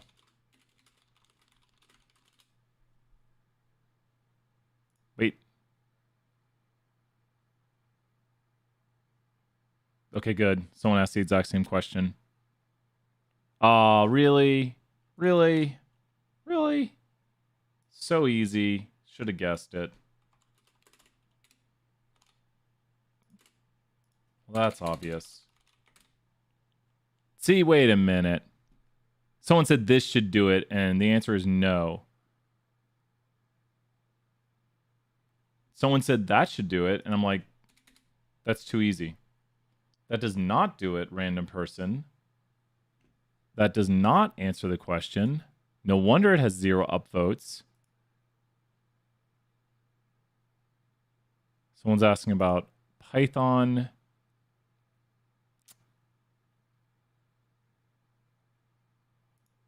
I might stop search. I know. Wait, I'll do it my way here in a second, which I just don't want to do it this way. Well, yeah, I don't want to spend 20 minutes looking for that answer. Quick question. You mentioned yesterday that there's no association on the final, but is there correlation? Nope. Should not be correlation. No, they don't. I've tried looking online. I don't understand. And we have our one-page cheat sheet.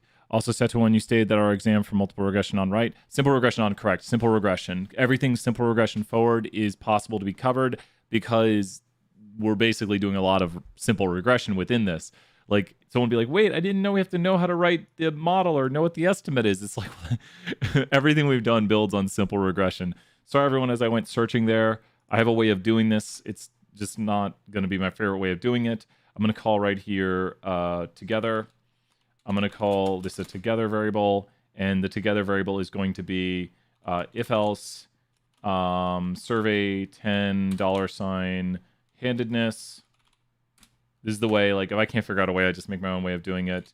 Is contained in, so is contained in the vector, let's say right, I don't know, it's about ambidextrous. So let's go survey $10 handedness and ambidextrous, there you are.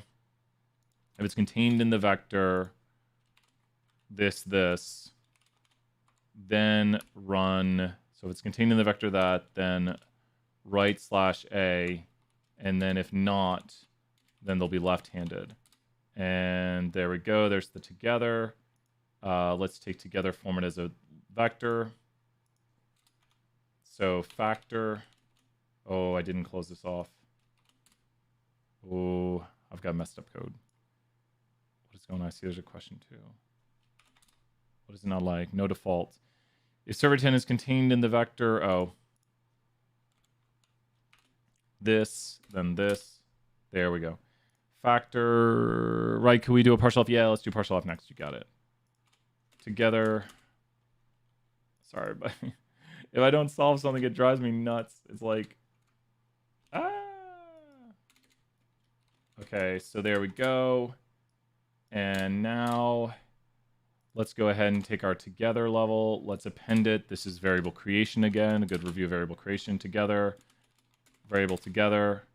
Let's go ahead and take this model, which we destroyed because the person didn't write the right code. And then, oops, together. There goes that. And there's that. There we go. Oh, wait, it says together /a? Oh, it's should be, yeah, there's r/a. So here we'll do this. And then we'll make this. And now we'll show the model. Oh, because it's got the space now. So now the reference, oh, because the space is causing the issue. Well, so much going on. There we go. So this is the r/a level. This now violates model hierarchy. And then we'll do Coop's question right here. Thank you so much. We'll probably do some more 320. And we'll be doing more review for 201. Don't worry, 201. We got a lot more review. We did a good review to start. We'll do Coop's wondering about the partial F, because that actually kind of leads into this, Coop. We'll put a break in the video. But this has now violated model hierarchy because for this, we've put together the level of the right-handed with the ambidextrous. Does that make sense, Coop, right there? For this, we've put together right-handed and ambidextrous. So there's the right-handed ambidextrous level, which actually the reference level is now left-handed. So we've made it even more confusing because the reference level is now left-handed because we put the R first. So in truth, if we want to make left-handed the reference level again, we need to make this ambidextrous /R. And now we'll get the same reference level being left-handed. And if all that makes sense to you, wait, I didn't resave the variable. There we go. So now the reference level is left-handed again. I mean, excuse me. So easy to say these things incorrectly. The indicator is left-handed, and the reference level is A/R. Why is the reference level A/R? So everyone should identify very quickly why the reference level is A/R and the indicator is left-handed, and hence we have violated model hierarchy, and we're doing exactly what this picture here indicates by we have done what? The reference level is A/R, and it's because R went to the reference level. Exactly. We took right out, we joined it with ambidextrous. So if you remove something out, it joins to the reference level. So now this looks correct right here for the output because right-handed went away. Does that make sense? Great job right there, Snare, right there, doing some practice. And so let's do the partial F. So what we could do, we can very quickly run a partial F here. We'll go to the screen right here. Let's talk about some partial F. Exactly. The reduction, yep, in the sums of squared error, technically, Snare. The reduction in the sums of squared error. So it'd be the reduction, not the standard error, because standard error is uncertainty, and then sums of the squared error is the error the model makes in a quantitative model. So it'd be the reduction in the sums of squared error between the two models is statistically significant. Great job right there. Let's throw some 50 points. And this is the practice we need right here, because just even writing those things out, we can make sure everyone has everything perfectly understood. And everything Snare you wrote is perfect, except the reduction in the sums of the squared error. Great stuff right there. Let's hop back in and talk some partial F. All right. So when we make two models, we can go right here. We've got a smaller model. Let's just call this simple. It's just a name. We can call this like whatever we want. And then we can make a really big model right here. So this really big model, we usually call a complex model. So we have a simple model and we have a complex model right here. Simple and complex model. Snea is doing a great job right there in chat. So when we do a partial F, the goal of a partial F is to ask the question, going from a simple model to a complex model. And what does simple mean? When you think about it, I like to say get a simple, sandwich. Maybe it's got like meat and cheese on it. And look, this simple sandwich has meat and it has cheese. This right here, or maybe it's a pizza, because you're about to hear what this is a cheese and pepperoni pizza. It's got two toppings on it. The X variables are the toppings. So now this pizza is a what pizza? Who knows what kind of pizza this is right here? When you look at that dot, that means it's got what variables in it. So you'd call that a what pizza. So this is a cheese and pepperoni pizza. So it's very simple. I just got a simple pizza. I got a pepperoni pizza. Pretty simple. And then this is a what pizza. Like you say, I want the what pizza, because what variables will go into this pizza. And we can take a look at this pizza real quick if you're wondering what I'm talking about. All the variables. So it's a what pizza. It's a pizza with what on it. It's a pizza with what on it? Look at it right there. There's the toppings. You got the cheese, you got the pepperoni, you got the sausage, you got the bacon, you got the jalapenos, the supreme. This is the massive supreme pizza. That's what we mean by complex. So there's different types of supreme pizzas. Like it's just like anything that has more variables is thought of as a complex model to a simple model. Does that make sense when we say complex versus simple? It's just a comparison saying, well, the complex model has more to it. When you look at the simple model right here, the simple model just has less to it. You could make an even simpler model by just saying a cheese pizza. You could just have one coefficient in it. So the partial F right here done via the ANOVA. The ANOVA does a partial F. Could you show me how to create a multiple model with higher degree polynomials? Yeah. Yep, we'll do that next, Kayla. You got it. So when we do the partial F right here, the question becomes, should we go from the simple to the complex? And there's a default for the next argument. I'm going to put it in here. The default for the next argument is test equals F. We have to do test equals chi-squared if it's categorical. That's a 201 throwback right there. Chi-squared is categorical data. So if we have categorical Y, we have to do chi-squared. So with the test equals F, it's doing the ANOVA partial F. And we're actually looking at a reduction in the sums of squared error. The other one does reduction in deviance, which I won't be putting that on the test. I was talking to someone else about that. I was like, don't worry about it. I'm not going to be mentioning deviance because maybe I should. I don't know. It's towards the end of the semester, so I'm like, I don't want to cause confusion. Logistic already makes enough confusion. But in this instance, we're predicting a quantitative Y, so we're looking at a reduction in the sums of squared error. And if you are doing a categorical, which we are not, you would switch this to chi-squared. We don't actually have to put this in for the moment because test equals F is the default. So it'll do an F test right here by default, which is the distribution we are using. Just like the Z, the T, the chi-squared, the F is the ratio of two chi-squareds. So it's a different distribution, but based off of the chi-squared. And what does this tell us right here? This p-value right here tells us what? This p-value right here would indicate that going from this simpler model, model 1, to this complex model, and we're just saying complex because it has more, it could have been called anything, like literally, it doesn't matter what you call them, but I usually think of it as simple versus complex. The names of the models do not matter at all. So I know the deviance is for logistic, but it have to do with the... Yeah, the deviance has to do like with the way in which the sigmoidal curve shapes through the data. So that's why I don't go into too much detail, because I'm like, I used to do it for like a 20-minute thing talking about it, and then I never could make good test questions off of it, other than just like, in chi-squared, we're trying to look at reductions of deviance, and I'm just like, and I was like, I spent like 20, 30 minutes, everyone's eyes glaze over, and I was like, ah! So if you ever notice I don't go through something in the notes in really great detail, I've just never thought it's good application, because the question is still this. Here, watch this. You ready?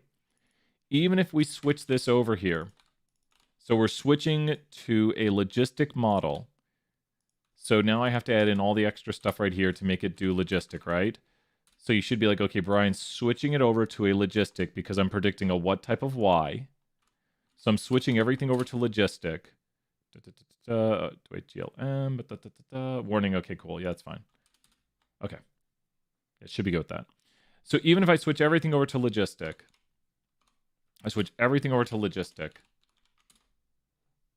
what does this p-value here tell us? I switched everything over to logistic. You have to put in the test equals chi-squared or you won't get the output. See, family binomial is not appropriate when using F. It actually gave me a warning. It said, hey, what you doing? What are you doing right there? Don't be doing that. Don't be using the F for this. This is family binomial. So what does this mean right here between the two models, which, like, it's telling us which model we should use, which is the business analytics aspect of this. Like, when it comes down to the business analytics, you would say what between the two models? You'd say what between the two models? Like, I should use which model because of this? Which model would you use? Model 1 or Model 2? Which Model 2 is the more complex model to Model 1? This right here, this partial F right here would indicate, I guess it's not truly a partial F then. It's a comparison of two models via the chi-squared distribution telling us the reduction in the deviance. Still the same sort of idea of a partial F. Use the second, exactly. So this indicates to us right here that we would use the second model. One last thing we could talk about, which is on your take-home, is we could look at the AICs of the model. And, oh gosh, holy mackerel. What do you instantaneously notice about this AIC right here, which there should be a magic number when you look at this. And this also indicates very strong, like this is, I mean, that's way more than this number I'm thinking in my head. Like I didn't expect it to be that crazy. Correct. Yep, all this code up here is for categorical Ys. And then we're gonna do Kale's question next. Yeah, Snea 100% right. Like that's what I was like, I was expecting like a difference of like 40 or 50, but that's ridiculous. This model is way closer to the truth, and that's what AIC measures. I mean, I'd like to make, I'm going to do one last thing. We're going to do Kale's question. I'd like to actually look at this right here. This kind of goes towards Kayla's question. Maybe we could like, here, let's see here. We're going to start on Kayla's question here with model building and kind of take a look at this, because I'm going to look at a little bit of model building with this. Stepwise is not on the test. Oh, Stepwise is not on the test. You're probably watching this part of the video, but I really want to see this. Scope equals list. There's so many codes you have to keep in your head. You gotta be like, wait a minute, how does this one work again? Wait, lower equals, yeah, it's not in quotes yet. M1, upper equals M2, direction equals both. Should run, is running, good. Let's look at this one. Yes, I like that right there. So the stepwise model, which is going to put less variables in the model compared to the full model, is a better model. And so we get a much smaller model, which is much closer to the truth. And this goes back to the idea of AIC. AIC is going to reduce. Stepwise, thank you, Snare, right there, 100 points. Thank you, very clear. Stepwise is not on the test. I really love Stepwise. It's one of my favorite things. It's just such a cool algorithm that goes through and finds the variables that are most significant. So Stepwise right here is going through, finding the variables that is most significant and doing it for us. You know what's so interesting? It actually included the handedness. That's so interesting. Oh, because I put it as the lower bound of the model. Oh, I gotta fix this. Well, what was the AIC? 111? Okay. So let's make a naive model. It couldn't go below that. Okay, cool. Oh, it beat it out. It beat it. So the AIC, and it's not going to have together left in it. Oh, look at that tiny little model. So AIC is on the test, and this is a better AIC, but it's actually similar to the last one. It looks to be within 2 of the last model. So Kayla's question was, let me handle Kayla's question exactly. Kayla, if you can repeat it, I'm searching for it right now. Kayla's question was, and good to see you, Andrew. Sorry, Andrew, I missed your chat right there. I think you might have chatted when I was. Kayla, if you can repeat your question. Good to see you, Caroline. So you can use step to find the best mix of the variables. So it won't do all of them. It'll like put variables in, and if you do both method, it'll remove them out also. All possible models will find you the best mix of variables, and we would talk about if we had one more lecture, we would have talked about this. There's 2 methods really to consider. There's all possible models or stepwise, but if you have 50 variables, and I should be correct on this, it should be, is it 50? You just raise it. My brain's breaking on the equation for it. Something that's not right. No, it's 2 raised to the power. I think you just raise it to the power of how many. If you have like 50 variables, you're talking about like millions of models. So the more variables you have, the more combinations of models exist. And yeah, that is correct. You just raise it up. So you get exponential growth of models. So it's impossible sometimes to look at all models because computers can't handle it. And Kayla says, could you show me how to create a multiple regression model with higher order polynomial degrees? Exactly. So if we want to look at a model like this one right here, where we're going to create a model with higher polynomial degrees, a variable like handedness, hint, hint, hint, can't have a polynomial degree to it. Why can handedness not have polynomial degrees to it? Hint, hint, hints, because I think I know what this is related to. Why can handedness not have polynomial degrees to it? Why can handedness not have polynomial degrees? It's categorical, exactly. So this is a multiple regression model now with the variable handedness. And exactly, Coop, great job. Handedness, we can't really do polyness like, oh, it is left-handed squared. I don't know. This is a multiple regression model right here with, so does that, great question right there, Kayla, because I think this should probably, if you look through this right here, you should be like, oh, okay, there we go. And this is a logistic model. I'm glad we're kind of doing a logistic one on this also. But that is a multiple logistic model with a categorical X variable handedness creating indicator levels. And then we see here the polynomial degree on height. So we're able to get height to the first, height to the second, which carries through model hierarchy. 2 quantitative X's, yeah, we should be able to do that. We should be able to take right here and go weight, and we should be able to go poly. It should work like this, I would think. And there we go. Let's go. Yeah. So this right here, great questions right there. This has 2 X's in this model, both to different polynomial degrees.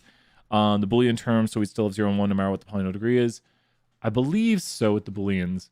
Yeah, because they're 0. Yeah, SNEA, that is going great mathematics right there. You're right, because even if you square those, SNEA is 100% right with Booleans because we're just using quantitative Y. Yep.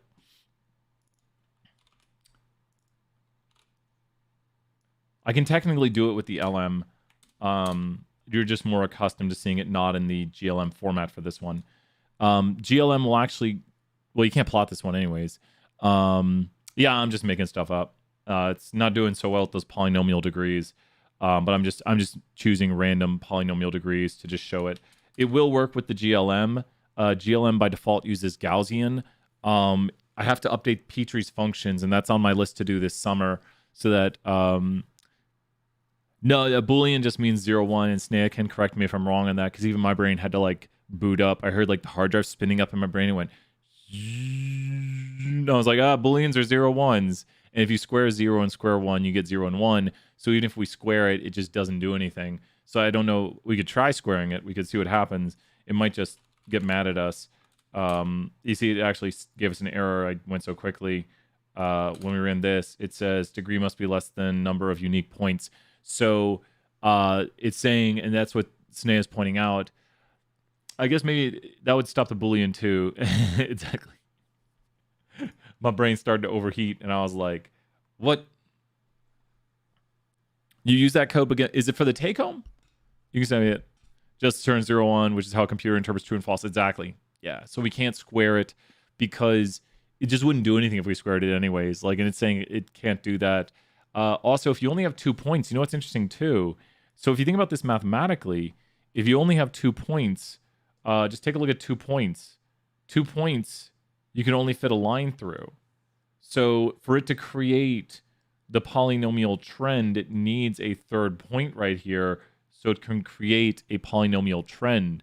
There needs to be that local max or local min. So I think that's also going at it when you think about it, like theoretically speaking. If you only have 2 points, you can only create a line. If you only have 3 points, you can only do the second degree polynomial. If you were to have here 4 points, then you could go to third degree polynomial right here. So this is x to the first, who we'll do in a different color. But just kind of thinking through these things a little bit and why the computer is saying no is pretty interesting at times to be like, okay, why does it not allow us to do this? You can only do up to 1 below the maximum number you have. So if you have 4 points, you can do the third degree polynomial. 2 points, you can do, 3 points, you can do the second degree polynomial. So Kayla can, you just can't create these estimates. Oh, that deals with degrees of freedom. We're back to stat 201. Oh my God, yeah, it's degrees of freedom. Yeah, to create estimates for the coefficients. Yeah, it's degrees of freedom. 201. Hey, what's up? So yeah, oh man. Oh yeah, you know what? Here, wait, watch this. I'll show you. Yeah, that's fine. I just know, it's just the more you think about these things, it's like, oh, the math stops you. We talked about Boolean when we talked about the integrals. We wanted a specific level to be, yep. And so all these great things right here. Really good stuff. Well, I liked it. We did like the first half of this 201. We did the second half 320. Don't tell anybody, but I usually do some reviews. This is not the end. So 320, this is not the end, but we did a lot of different models right here. We talked about model hierarchy. We talked about partial F. We haven't done any leverage or deleted studentized residuals, which let's just look at a model. Why not? Let's just look at here. We'll put a little leverage deleted studentized residuals at the end of this video because I think people forget about these things. Forget about it. So how's this model looking right here? What? Oh, it must be. Oh, you see, it's mad about that. It's like you got to use that LM function, Dr. Petrie. You created some functions that don't like the GLM. Ooh. I don't love this model. What is this sorcery? Ooh. We got this point down here. What's the deal? What's the deal with this point right here?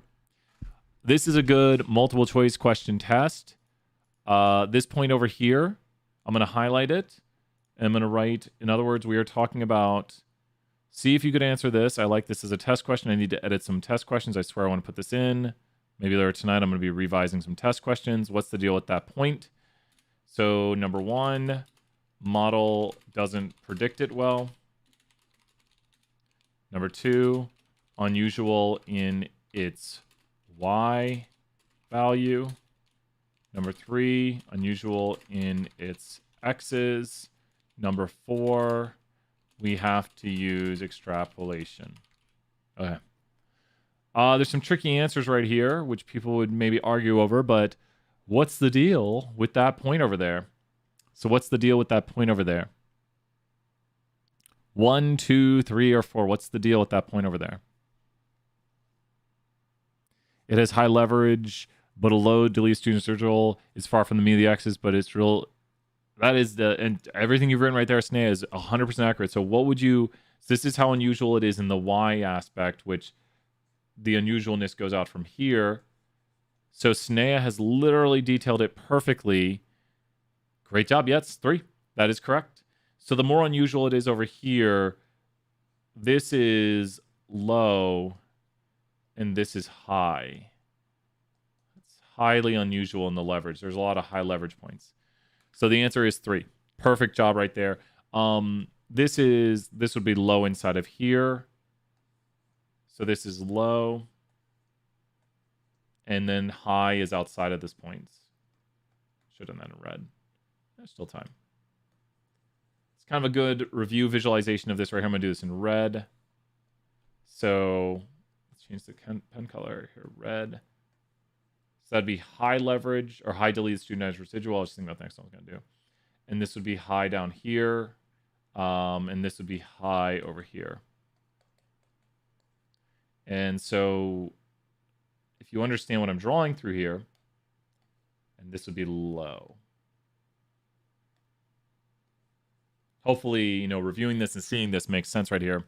It's still high if it's outside on the low side. So high deleted studentized residual would mean the model does not predict it well. It's not an extrapolation because we're not outside of the bounds of the x's. It's technically contained. Exactly. Does that make sense, Coop, right here with my drawing right here? Like this area, I need like a highlighter. Let me see, I can copy it straight into Word now. I think it maintains in the copy. So there we go. This area right in here is where the model doesn't miss it by too much. It looks like there's a bunch of points where the model misses it. This is like how much we missed by the y, a standardized version, standardized. It's also without the points influence. That's what the deleted means. And then this is how far it is away from the mean of the x's. Technically down here on the bottom is the mean of the x's. This is the mean of the x's right here. That point right there is the mean of the x's right there, like when it has zero leverage. And we're only talking about the leverage right here being 0. So I guess it's technically over here. I can't get it over there, can I? Oh, but that's that. There we go. That's the mean of the x's. The mean of the x's is at 0. It's going to mean no. There we go. Perfect. So the mean of the x's is at 0. Oh, that's fine. That's fine. That's fine, Coop. Does this graphic make sense right here? What we have, this point right here, the answer was number 3. This point over here is very unusual in its combination of x's. It does not look like the model misses it by a whole ton, though. It doesn't have undue influence on the model. This is the only point that was identified as undue influence down here, mostly due to its extreme miss on the model. Like, why does this point mostly have undue influence? The model is really, really bad at predicting this point down here. It misses it by a ton. It'd be way below the model. It has a very, very negative residual. And then we standardize it to t-statistics. So when you see the studentized here, last thing for 201, if anyone from 201 is still watching, this whole deal of studentized right here means we are turning all of these into whats.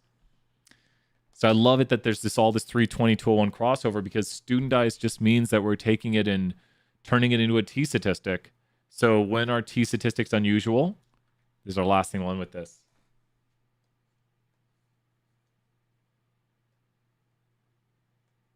What?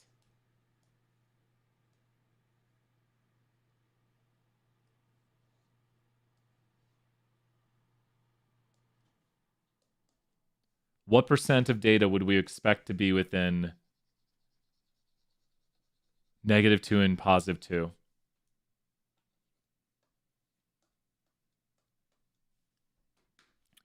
So this is why we use the t of 2 and -2 right here. And we'd be like, oh, that's pretty unusual. That's a very large standardized difference. So the -2 and +2 tell us like how many standardized units it is away. 95% of the points we'd expect to be between. So these are very, very unusual points. And this literally goes back to, why can we do this? Why can we do this? This goes way back today to all of this down here. And why can we do this? Because the y variable that we are predicting is a what variable. So the y variable that I was predicting here in this model is a what variable. So why can we do this? Because the y variable I'm predicting is a what variable. So we can do the whole studentized thing. And it goes all the way back to 201. For answer number 4, we'll be looking at the graph comparing both. You have to show me what answer number 4 is again. It all goes back to this being quantitative. Coop, you're asking for answer number 4. Yeah, we'd have to look at the x's. We'd have to look at the set of x's used to create this and to see if we're outside the bounds of the set of the x's, which would be pretty hard to do. We'd have to do like an extrapolation check. So this goes all the way back to the x variable being quantitative. Yeah. So we'd have to look at the x's to see if we're outside the bounds of the x's. But by virtue of this being part of the model, it's not an extrapolation of the model. Does that make sense? So by virtue of this point being in the model, like it's part of the X data set, thus it's not an extrapolation. It might be towards the edge of the model. It probably is because it's, over there. But it's not technically an extrapolation of the model because it's within the model, because it's part of the data set. Does that make sense? Yeah. So because this point is part of the data, it can, and that one I think is the really tough one where I think a lot of people would answer it could be an extrapolation, but it can't be an extrapolation because we use the data to make the model, so we're not extrapolating to predict on it. It might just be an extremely far out point. It might be very far away from the mean of the x's. So awesome. That's really great work, everyone. Let's put on a little music and class. We'll go with this. There we go. I said class. It's not class. It's just review. But with that, really good practice. I'll remember because it's practice, practice, practice. We're going to have our Kahoot tomorrow morning. I'm going to send out some email reminders because I'm making everyone confused. So Kahoot tomorrow morning, 11 a.m. your time, correct? It's in the stream. The stream is up. So go look at the stream. The stream time is correct. It's what we decided yesterday, 11 a.m. tomorrow morning, 10 a.m. my time. Got a meeting at 8 a.m. This dumb question, but is the grade that shows up on Canvas the actual grade? Yep. Canvas has your grade. So whatever Canvas has, make sure to follow that. Ask questions if you have, but Canvas has your grade. Canvas calculates it by all the percentages. Not a dumb question at all, Leslie. Let's throw out another 100 points. I'm tempted to take the tomorrow and dust it with this. Yeah. Will you be done, Snea? I mean, if you feel confident and you're doing well and you're like, you know what, I'm going to get the take home done. I'm going to get everything done. I'm just going to turn it in, be done. You can see your grade. You can be like, I'm good. And if you have those interpretations down, interpretations are a major part. Just Thanos this semester. Just be like, there you go. You Thanos it. I just got the final for this class and one other class tomorrow. I mean, you could. I might do the same. Like if I was in the same scenario you're in, I might do that. I might be like, you know what? I feel confident. And if you feel confident and you have your cheat sheet ready, you can be like, you know what? Just gonna do it. I would calculate what I need to make. Here's what I would do, Snea. I'll just like tell you what I would do. Like here's exactly what I would do. If I felt confident and I needed to make about a 70, I would take it tomorrow. Because especially if you look at your midterm grades, and so like I'll let you calculate where you're at and everything. It's been so much fun this semester. I'm so excited about double dose. Yay! Snare, that's awesome. Man, it's going to be a crazy fall semester. I'm teaching, I think, 4 preps. Woo! If I fall asleep during class fall semester, please don't be mad at me. No cheat sheet for 201. No cheat sheet for 201. No cheat sheet for 201. Life advice with Brian. Life advice with Brian. 201 doesn't get a cheat sheet. Brian's hair is getting really long. No cheat sheet. So, yeah, it's gonna be an interesting fall semester. I'm excited for it, but I'm gonna hopefully have ways of managing, so I got a buffer in the fall. Yeah, if you're in that position, you're like, you know what, I feel like I can handle, especially the written portions. I think that's where things just fall apart. Some people when they get to the written portions are like, I got no idea. You just don't have that happen. Double check, and if something, just keep track of what you have. If something weird happens and you keep track of everything, I can usually figure it out. The worst is when something weird happens and then I can't like look back on what people did. They're like, oh, I don't have my files anymore, and I'm like, that's not good. Keep your files, submit your files, keep track of your files, and then if something weird happens, we can usually figure it out. So, because then I'm like, hey, did you enter in the wrong ID? And someone's like, no, and then we look and they're like, oh, whoops, I put an extra 0 or put an extra 1. The 0 won't do it. The 1, like, it deletes the zeros. So it doesn't matter if you put 0, 0, 0, 0 or anything like that, but just keep track of the work. And then if something weird happens, I'd say 2% of students have something weird happen, like something that we need to figure out what happened. Not like weird, like they cheated. Sometimes that happens too. But 2% of students have something where it's like, we have to fix it. And I'd say half the time we're able to fix it. Because half the time they're like, oh, I have all the work and here's what I wrote. Oops, I put the wrong student ID in. And it's just usually an error. Like they just they mix up a number. I actually feel pretty confident about the information coding when I feel like if I don't. Yeah. And just, so check your code. You could just keep like run it a few times, check it. And if you're in the boat where you just need like a 70, don't worry too much. And then you got the 2 points. 2.111 probably. So that helps right there. Could I go on Discord and ask you about creating a model using GLM? Yeah, let's take a quick look at that. Well, I won't have that graded for a while. The reason that won't be graded, the take home won't be graded for a while, because I wouldn't want to grade it and then someone like be like, hey, I got mine graded. Here's what I did. You know, like I got 100. Here you go, everyone. Take a look at it. 100. So that'll be graded when everyone turns them all in. Does that make sense? So you can wait on that one. I mean, if you want to get everything done, I'm done. Got everything turned in. So does that make sense right there? Last little song right here. So you could spend extra time on that. I know you want to get everything done, but that one will be waited to be graded. Yeah, exactly. And then I can pretty much get those graded pretty quickly. But yeah, if someone's like, I got 100, here's mine. And don't do that. Don't do that. Because that's cheating. To be like, here's what I did on the take home. Yeah, please don't do that. Because I've had to talk to people about that. Like, oh, still got one person contra. Ah! Don't worry. Someone's like, is it me? Didn't see anyone today about that. Anyways, I hate it. I hate that kind of stuff. But anyways, Coop, we'll hop over here to Discord. No cheating. Don't cheat. Don't worry. No one in stream is anyone. Don't make my life hard. Don't make my life not fun. Don't make me have to talk to people about these things. Yeah, I'd better rather binge watch Netflix. Like, don't do that. I'd rather be enjoying life. Enjoy life, everybody. Have a great day. We'll end the stream here. We'll do more reviews. Don't worry. I'll see you soon. Bye for now, everyone. Bye.